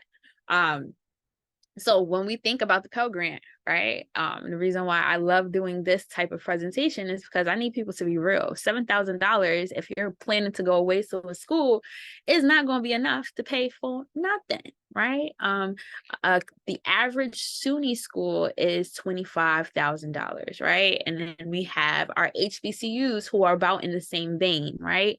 And so we only have $7,000. That means we still have to figure out another like $15,000 to $20,000 extra, right? So something to note there. The FSEOG grant is another grant that is based on need. So they're going to give students who qualify the Pell Grant. For the Pell Grant, they're going to give them that money first. And then the schools are going to determine how much FSEOG grant you qualify for, or if you qualify for it at all. And that award is from $100 to $4,000. And like I said, the schools determine this, right? Like it's not the FAFSA. So a lot of people get mad at FAFSA, but like FAFSA is just determining eligibility. The school itself, the college itself determines how much of this money you actually receive, right? And so the FSEOG grant is, let's say you got the Pell Grant, but they're looking at, you know, your financial background, and they're like, there's no way this person is going to be able to go to school with what we gave them for the Pell Grant. Let's give them a little bit more money. And so the award that they will extend it to is between $100,000 and $4,000. The direct loan is for student borrowers to be paid with interest, right? So like this is for students only, right? So when a student applies for FAFSA for the first time, they can get access to $5,500. It is broken up into two different pots. They have a subsidized loan and an unsubsidized loan, right? So subsidized means that the government will pay your interest until you graduate, right? And then unsubsidized means that that interest starts accruing the moment you get that loan, you get approved for that loan, you will pay the interest from that day forward. Okay. The other thing is the Parent Plus loan. Now, this one is like very controversial because while it is a great way for parents to help support their children through the college process, it is also, you know, a little bit funky in nature because you need to have your ducks in a row when it comes to this one. If your credit is bad, your credit is shot, Parent Plus loan is not even going to be anything that you can lean on, which is why people end up with private loans, right? Because this is based on, you know, your credit score and things like that. It is not a very easy loan to get if your ducks are not in a row, right?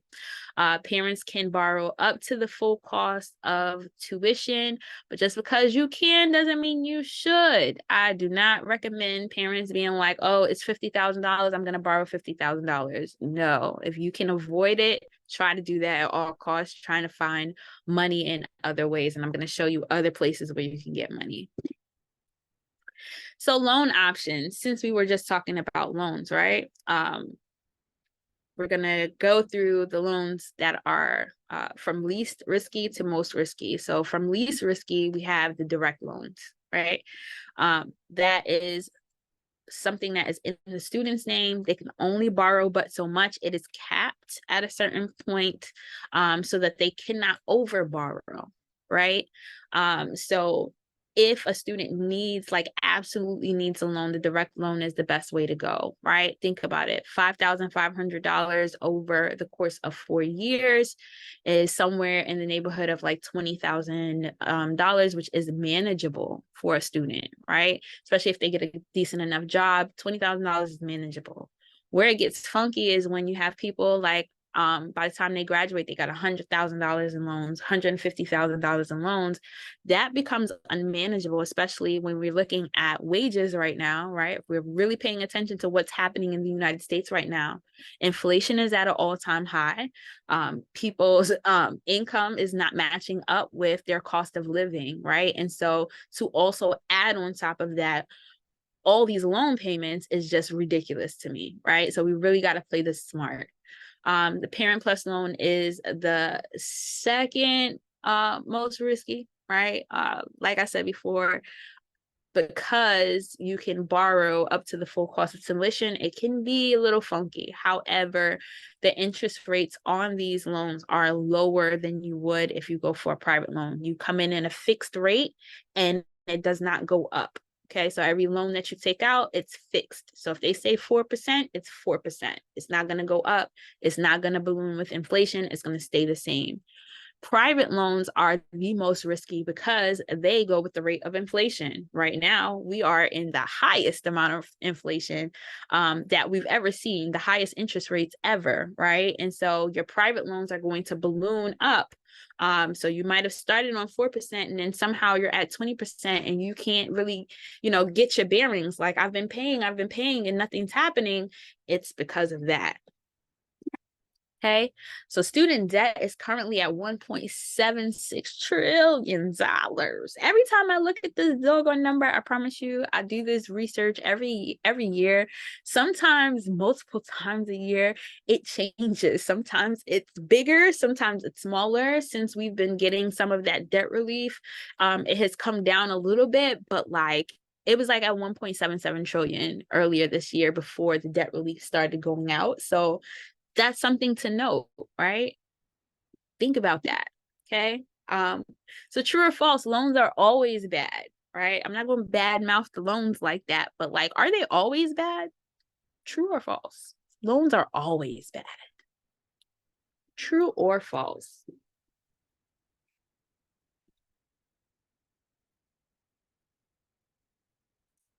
So I'm going to say the same thing, false, right? Loans are not bad. People's habits are terrible, right? It's just the habits around the loans, right? It's the biting off more than you can chew that's bad. It's not the loan that's bad. It's not having a plan to repay that's bad, right? It's taking out way more loan than you can afford, right? That is bad. Those are bad practices, and those are habits that we really have to break. There's also mindsets that have to break also, because a lot of people would go crazy and be like, oh my gosh, well, college is an investment, and then cause themselves more financial hardship by taking out loans that were horrible to begin with and then blaming the loan. It's not the loan. Okay. So to gain access to any of this stuff, you have to file a FAFSA, right? The FAFSA, or free application for federal student aid, is the determining factor, right? That's how you're going to figure out whether or not you qualify for anything at all. It is also the gateway to all other forms of aid, right? If you want to apply for any college-based aid, you need to have a FAFSA on file. They will literally not give you anything, even if you're paying cash, right? They want to see what your eligibility is, and then they will determine how much money you can receive. So this needs to be on file. Okay, so what do you need to apply? You're going to need an FSA ID for student and parents, right? So this year they have changed the name for parents. They're calling them contributors. I don't know why they decided to change that language. They changed a lot of language, but that one really didn't make sense because it's still parents. Whether it's custodial, adoptive, or whatever, step parents, they're still parents, but they're calling them contributors for the FAFSA. So each contributor, right? So if there's two parents in the household, both of them need to have an FSA ID. If it's a one-parent household, one parent needs to have the FSA ID. For the student, they must have an FSA ID because they are going to be responsible for giving the other half of the FAFSA to the parents. They broke up the FAFSA into two parts this year. And so the student will start first, and then they will have to invite their parents to their form. Okay. We have alien registration card if you're not a citizen. So like any student who is not a citizen, maybe they're a permanent resident or whatever, they're going to need their alien registration card in order to access the form. They're also obviously going to need to know their social and everything like that, but that's all within the FSA ID, right? So the FSA ID, they're checking you in the Social Security Administration to make sure you're a living, breathing person. Okay.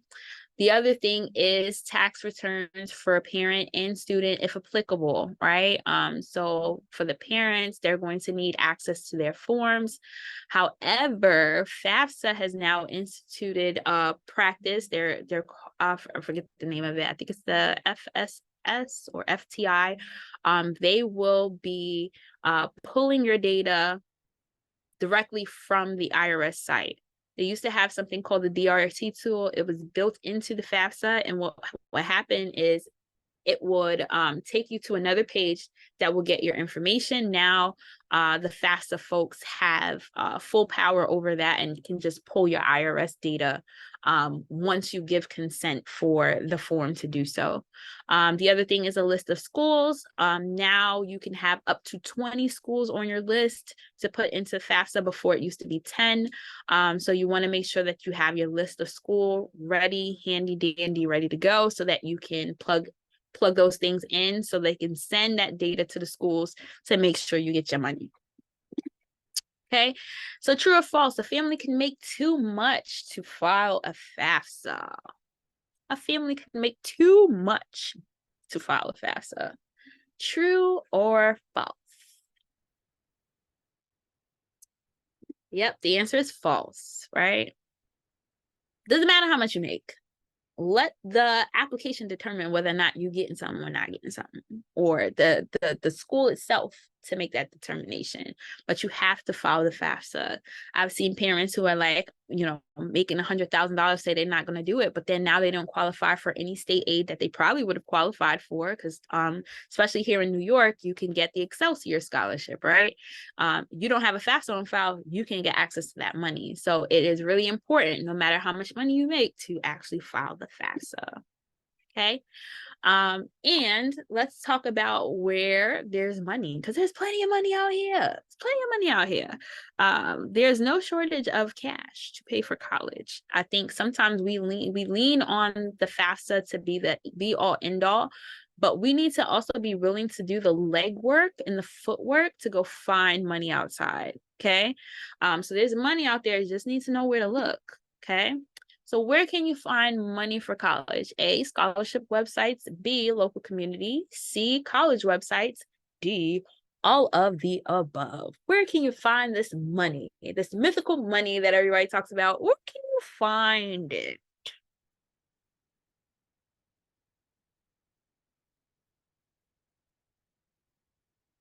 Yep.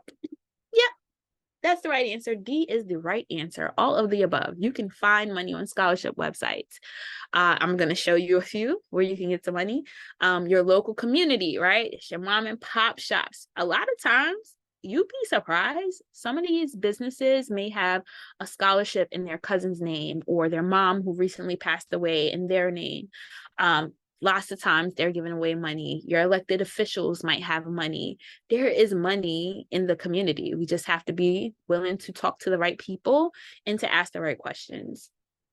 College websites, also, any college that you are applying to, you should be looking at their website and checking their financial aid section, because usually they have a section about the scholarships they offer and the eligibility to get one. So definitely places you should look. The other thing you want to do is to see if you qualify for institutional aid. So institutional aid is scholarships given by the college. So there are tons of different colleges out there that may have additional monies for students who qualify, right? So maybe you have above a 3.0, and for those students, they grant $5,000, right? Or they have, a full ride scholarship that you can apply for if you have a 4.0 GPA. You just need to check their website. Some scholarships, you can get full ride scholarships, which will pay for everything. And then you can get partial scholarships, right? Full ride scholarships and partial scholarships also come from being a part of sports programs, right? So if you are a D1 competitor, you can get full ride scholarships, right? If you are recruited to a team, if you're in a D2 program, you get a partial scholarship. It's not going to pay for everything, but they will help you out a little bit, right? And also those scholarships that are just on their platforms, you want to make sure you're checking there to find money. Okay.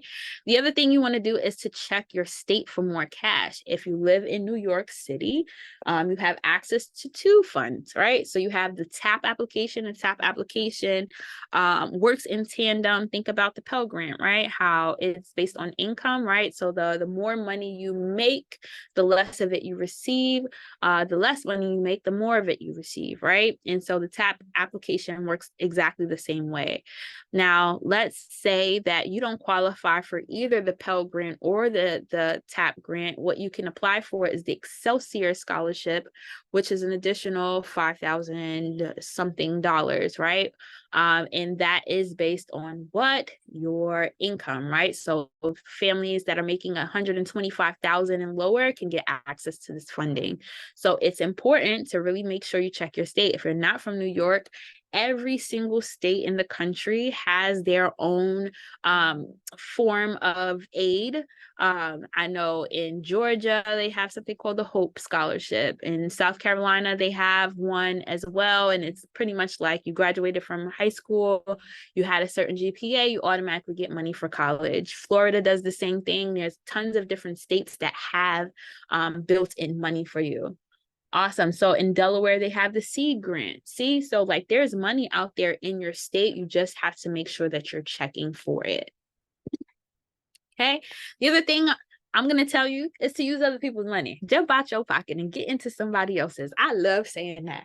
It feels so good. Like, oh my gosh, I don't have to spend my own money. No, you don't. Right. So you want to search for and win scholarships. Scholarships are open right now. Scholarships are open all year round. This part of the year, though, is when the good scholarships are open, right? From now until January is when the real good scholarships are. They're plentiful, right? When you get towards the end of the year, usually as people are starting to graduate high school, you'll see a lot of people popping up with different scholarships as well. So you want to keep your eye out. You need to be applying. Some people don't want to do the work. I've literally had students to my face tell me, I'm not applying for that. It's too much work. I got to write an essay. So you taking an hour out of your time to write an essay to win $1,000, $2,000, $3,000 is not worth your time. Right? So we have to make time for these things, right? If we want the money, we gotta do what we gotta do. It is what it is, right? Apply for state-based aid, right? So using the state's pocket is definitely helpful.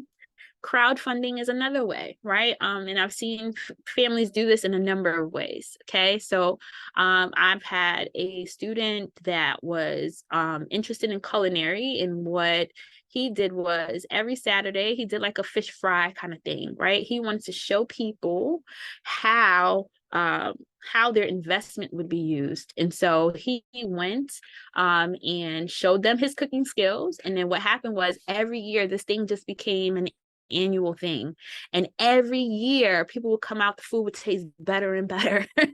Right?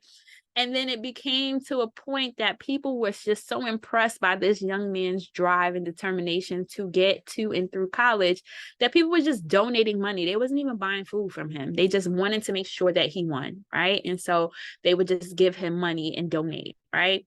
There's other ways. You could do raffle. You can, do a whole little GoFundMe and tell your story, right? My name is so-and-so, and I have dreams of becoming a XYZ, and your contribution to my education will be, right? And then you give them some guarantees. If you donate, I will let you know yearly. I will give you a progress report of how I'm doing so that you know that your investment went to the right place, right? This is something that you can do to help raise funds for your education pursuits. Okay. The other thing is you want to make smart choices in high school, right? So anybody who's younger, take AP courses, right? AP courses, when you take the test and pass, I have to make sure that I say that, because a lot of people just think I'm in the AP class, I'm going, no. You take the AP class, you pass the AP class, you pass the examination with a 3 or a 4, you get college credit. That's one less class you have to take in college, right? It's money in your pocket, right? Dual enrollment. If you can do a program that allows you to get college credits. I had a student who literally, she built 25 24 credits before she went into college through a dual enrollment program. So she had 24 college credits under her belt before she even touched a college campus, right? She knocked out a half a semester. Actually, she knocked out a year. She had maybe 2 more classes, took a little summer class, and she was done, right? Like she just had 2 more years to finish. So it is up to you on whether or not you're going to do the smart thing, right? The other thing is credit-bearing college courses. And I have to say it because there are some programs that are coming from colleges, but they're not giving credit. They're giving experience, right? So you have to really check with them. And then you have to make a determination on if you are going there for the experience or if you're going there for credit. Because if you're going there for credit, you need to make sure that you're getting credit, okay? Other ways to keep costs low.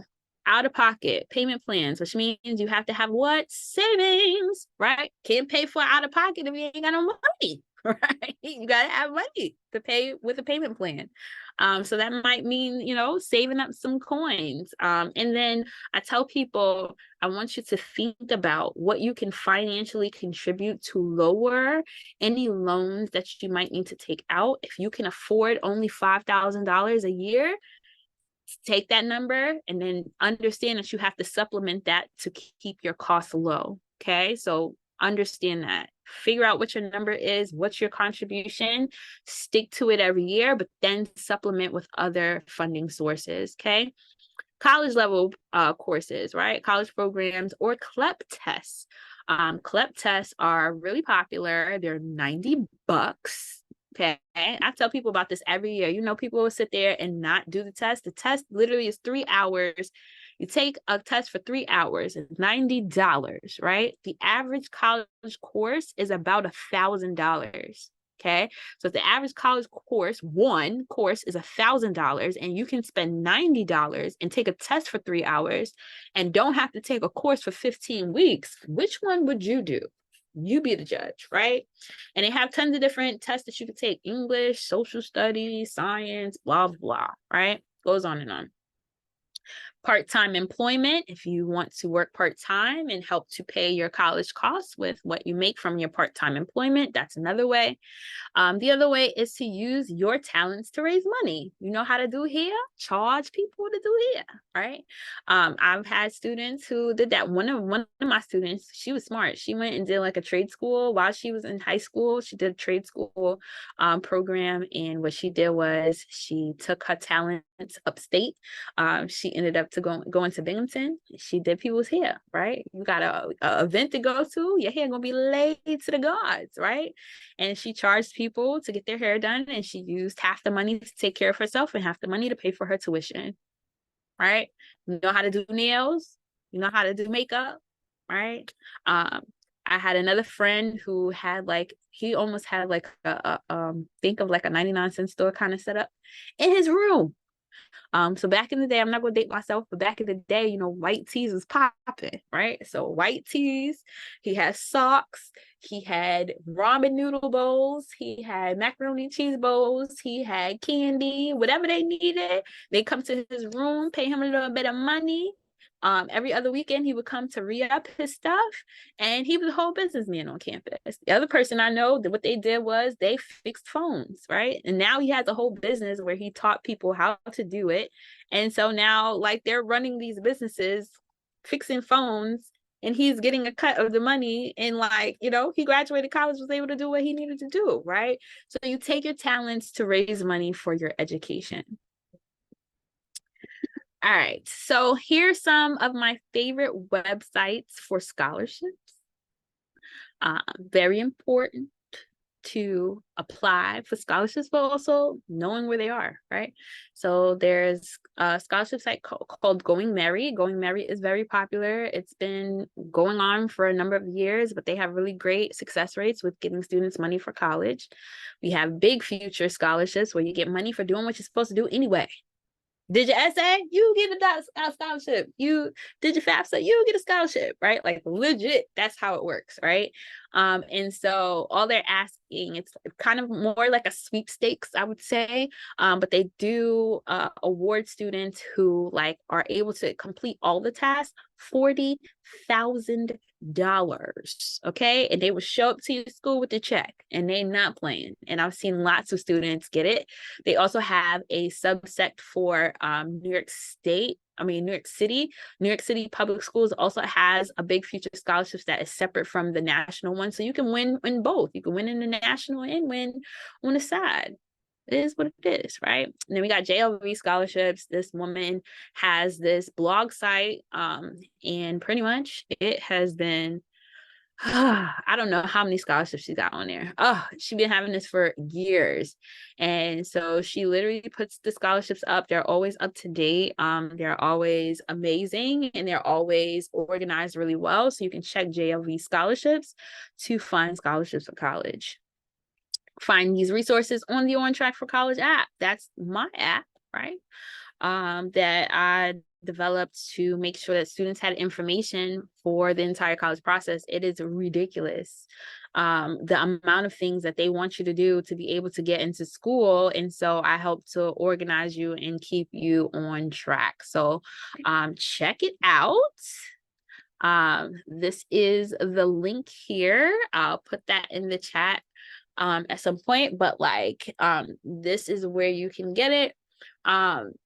Everything is organized by whatever it is you want, right? So you need to learn about scholarships, you need to learn about financial aid, you need to learn about applying for college, you want to know the lingo for college, you want to keep yourself on task, and you need a checklist to help you to stay organized. You need a note-taking section to make sure that you don't forget your username and password, because you always forget your username and password. This is the app for you. So yeah, any questions?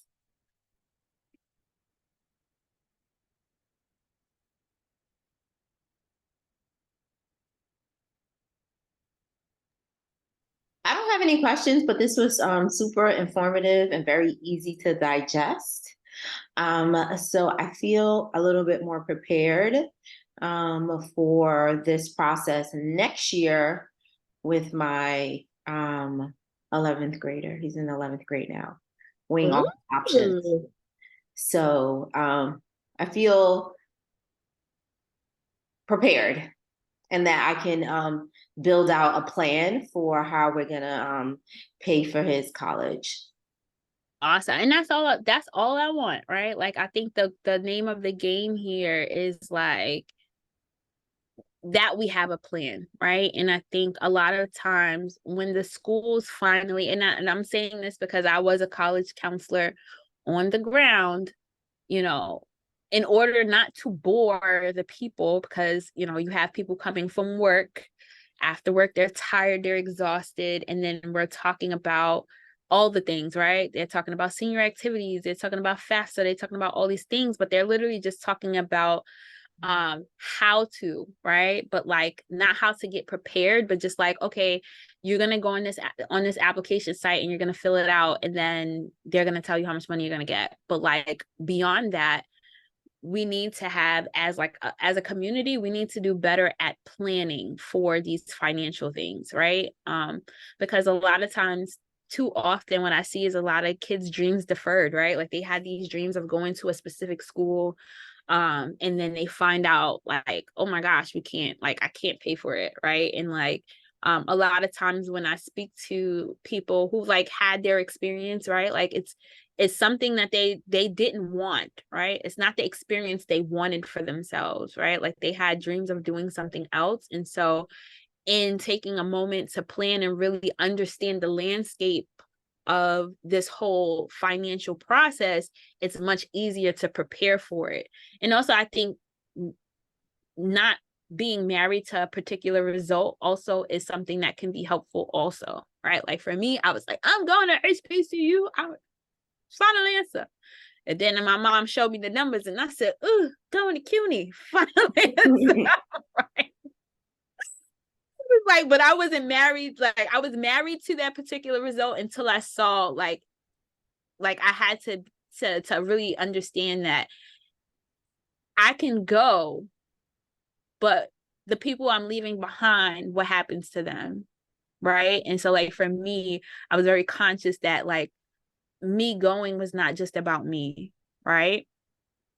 Not everybody's like that. Some of these kids, boy, I've been had some kind of, that's my mother's fault. She gonna have to figure it out. And it's just like, whoa, wait a minute. Let's talk about this.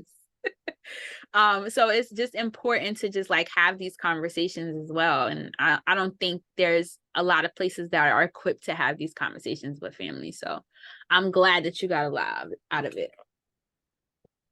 Yes, this was very helpful also. Mhm. My son, he's a senior. So Ooh, actually, literally, we just submitted the CUNY application while I was talking to you, while I was listening to this, because I was like, the deadline, I know that October is ending next week. So I was like, okay, let's fill this out. And right now we're doing the SUNY application. I'm a college admissions counselor myself. So awesome.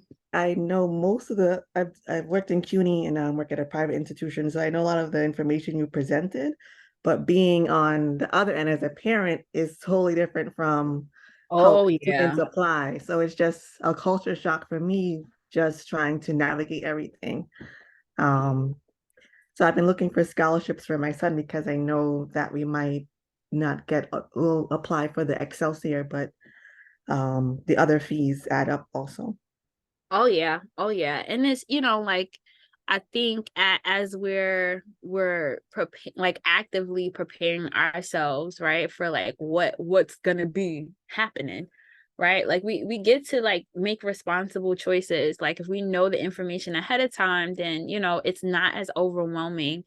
But like sometimes the way they thrust these families into the whole process is just it annoys me so much, which is why I like developed like the way I work is about connecting families to information and trying to get to them as early as possible. And even if I didn't get to them early enough, giving them a plan that makes sense in the moment, that's like, okay, well, I didn't have this 3-year head start, but like these are things I can implement in the moment, right? So that's really important to me. But like kudos to y'all getting these free applications in. Listen, okay? Free is my name. Applications So. free, and free. I've been telling students, I said, if you are connected to me and you tell me on November 1st you didn't submit nothing, don't talk to me no more. we not having a conversation anymore. I was gonna say, Ebony, there are a lot of scholarships for juniors. So I would say if you can apply, look for scholarships for your child now. Because now that I'm looking at scholarships, I saw, oh man, we should apply for that one last year when he was a junior. So we should really look for scholarships. Also based on what intended major you want to do also. Oh yeah. Oh yeah. Thank you for that. Super important. Cause like also like there's associations, there's like anything that's connected to like what they want to do in the future, right? Like there's a whole right now, the STEM careers obviously is like they're killing it in scholarships right now, right? Kid is interested in going to HBCU, got UNCF, you got the Thurgood Marshall Fund, right? And they be like, oh, it's no money for HBCUs. It's like you ain't know where to look. That's what happened. You was looking at Coca-Cola to come save you. Coca-Cola only picked by how many people, right? Or Burger King, or the big name scholarships, and they forget like there's all these other specialized scholarships. And the other thing is like people stop looking after the kid gets into school. It's like, okay, they in school, but they gotta stay in school, right? There's scholarships, there's so many undergraduate scholarships as well. So the money never stops flowing. It's just like knowing where to look. Yeah, that's true. I would say working at this private institution, a lot of people are looking at trying to apply for school even when they're freshmen, high school freshmen. So I think we need to do our due diligence and really like connect with the admissions counselor and the different departments that they're interested in to look for different like programs for as a high school student to try and get into that college, because that's what I see where I am right now. Oh yeah. Oh yeah. Oh yeah. It's like, see, and like a lot of times, unfortunately, us people, we be behind the 8 ball, and like we get to do better, right? But like I think at this point it's just like it's sharing the information. I think sometimes people, they gatekeep. They get in the door and they close the door behind them, and they forget like, hey, there's other people that, could use the information that you absolutely have. Like, how did you do it? You got $1 million worth of scholarships. Like, where did you look? Right. And people are like, oh, well, those scholarships for me. Now it's like, you won them already. Like, they're gonna be looking for other people. Can you help me? Same scholarship you got. It's crazy, but that's why we're here. Yeah, thank you so much, Amber. This was really a really well organized, thoughtful presentation, and again, just easy to digest. And I think that that is what families need, right? The cost of college is very overwhelming. And when you look at the big picture, you're just like, oh my gosh, how am I going to do this?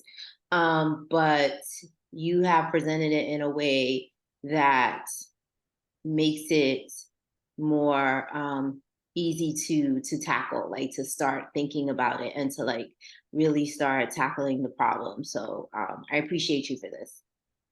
You're welcome. Like I said, Ebony, whatever you need, babes.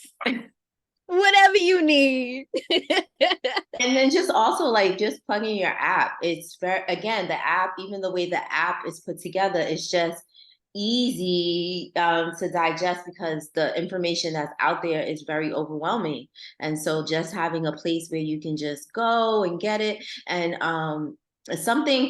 you had an alert that came through the other day, and I was like, oh snap, I gotta do the FAFSA again.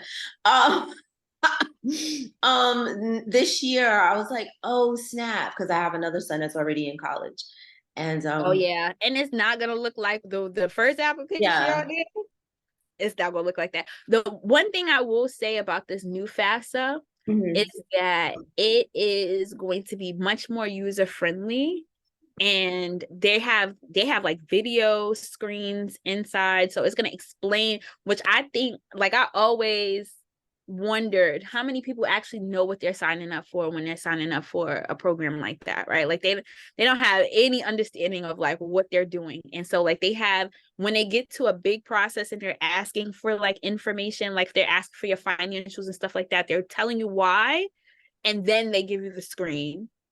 Right. So it's not like, they're not just like, because they used to it used to be like in the corner of the screen, but now they're like, here's the video, watch this video, then move on to the next screen. So they're going to explain the process of like what they're actually getting into, screen by screen.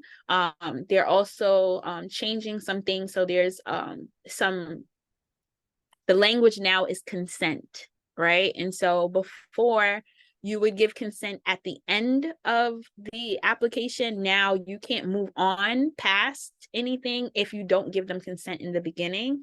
And that consent is because there were some changes in law that happened that require that you have to give them permission to go into the IRS and get your data.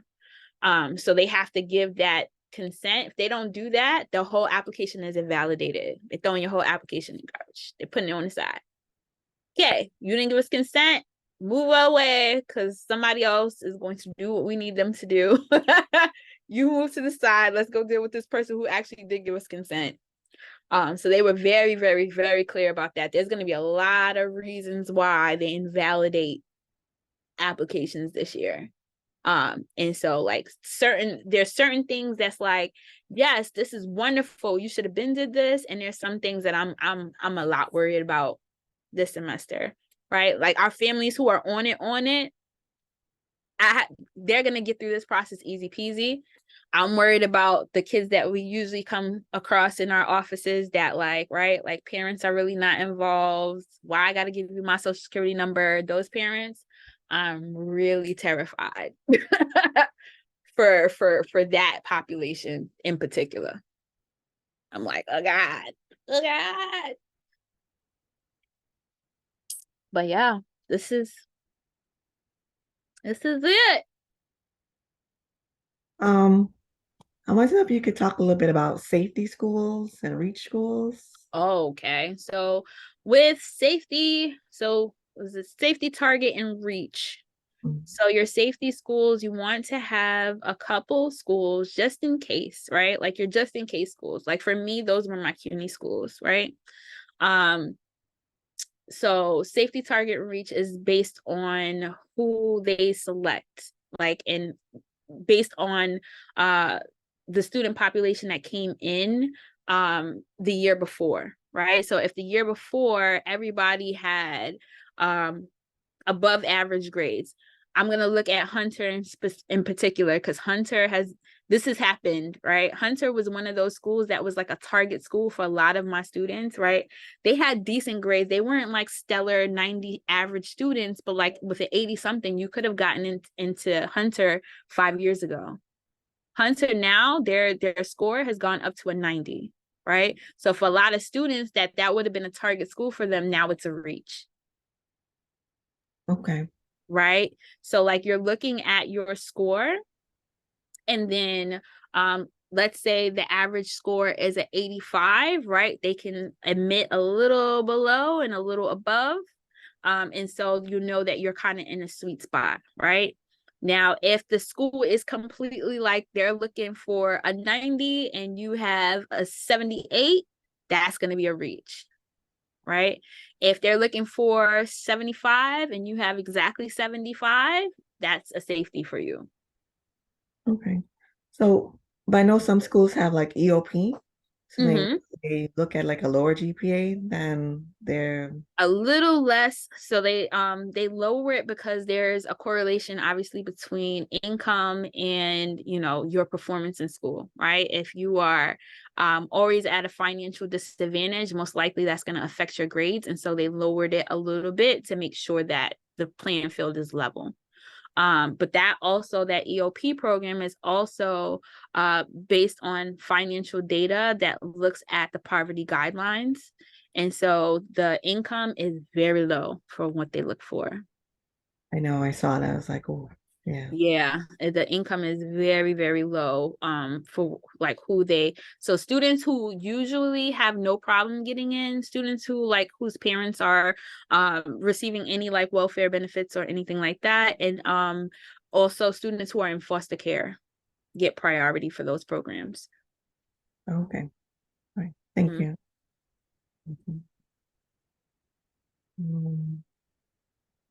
Well, anything else you can keep me ahead of the senior year?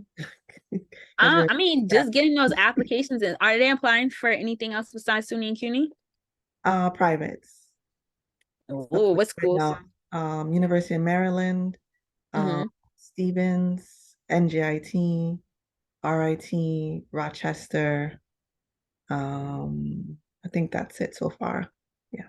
Okay. I mean, with those, it's and then Howard. Yeah, okay. Well, Howard, nice. With Howard, I would look at UNCF, and I can't remember. Thurgood Marshall Fund, I believe, is for the East Coast. Okay. So check Thurgood Marshall Fund and check also UNCF. UNCF has more down south schools, but they have for kids of color, they have lots of scholarships for kids of color. Okay. And all that is on the app. The link is in there. Yes, it's all organized. You'll see everything. I have a whole section about HBCUs just by itself. Okay. I was just about to sign up for it. Thank you. Yes. Please make sure you register. Thank you. Thank you, Amber. Thank you so much. You're welcome. See.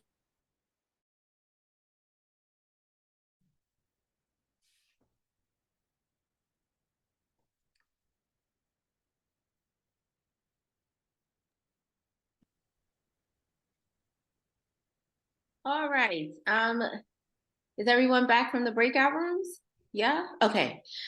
So we just want to open up the floor now for some reflective thoughts from you, and hear how you may use some of the tools that you learned today for some more strategic planning and some educational decision making for the children in your life.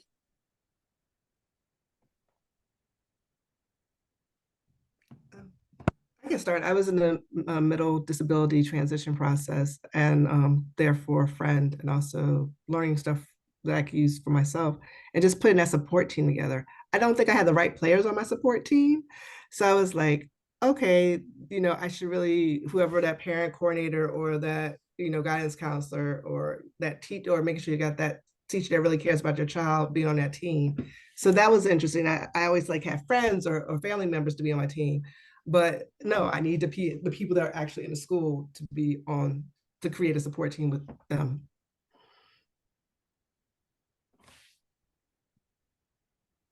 Thank you.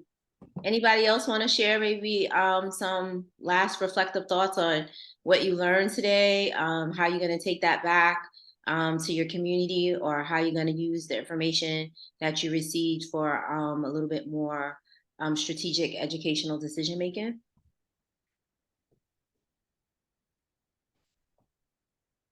Yeah, I learned a lot about the college process and how to apply for scholarships and the new FAFSA application. So it helped me prepare me for what's coming up this senior year. Thank you. So Allison and myself, we selected each and every speaker because of their brilliance and their commitment to education, and also just for their love, right, of Black children and Black families.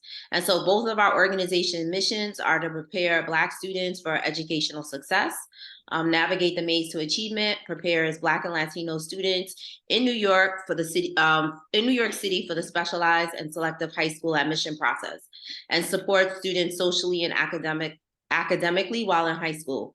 And then Liberated Success, we nurture Black students and young adults in their transition from high school to careers so that they may have a life full of choice and joy. And both of our organizations have become our lives, and the children and parents that we serve have become part of our village. And so when we came together to build this conference, it was to build upon the belief that education is the key to unlocking the full potential of the children in our communities. So we gather here today. We wanted to share our understanding of the critical role of early preparation in a child's educational journey that is the foundational support upon which our collective success will be built upon. We also wanted to recognize that no family or student succeeds in isolation, and that it's going to take a village, and that village is really all of us here today.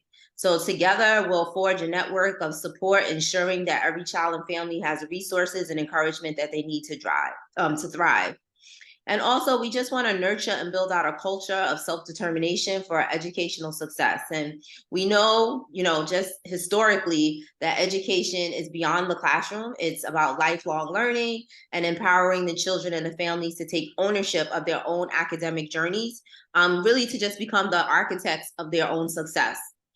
And so as parents, we hold the key, right, to our children's academic success. And Liberated Success, Navigate the Maze to Achievement, On Track with College, Rebel Tutoring, Include NYC, DRJ Media, and Let's Talk Schools are all dedicated to providing you with the tools and the guidance needed to strategically plan for our children's future and ensuring that they have the best opportunities for growth and achievement.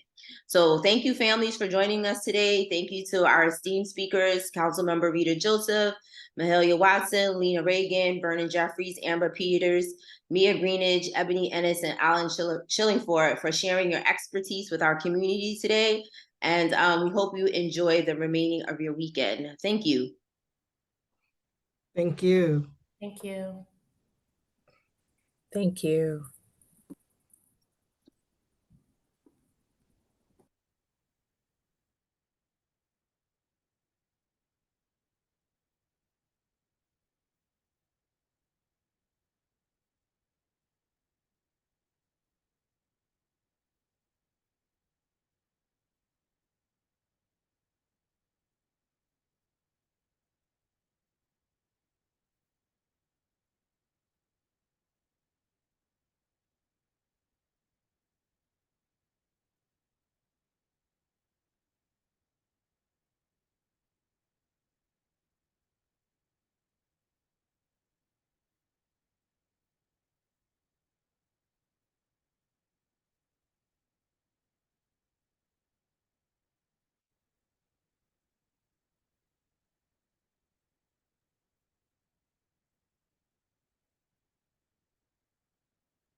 Are there people in the waiting room to let in?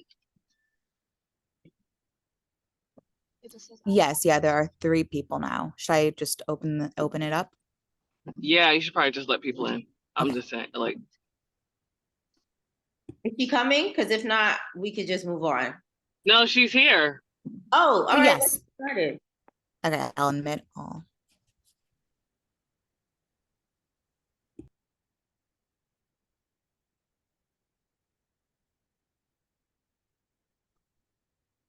Morning, everyone. Good morning. Good morning. Thank you for joining, everyone.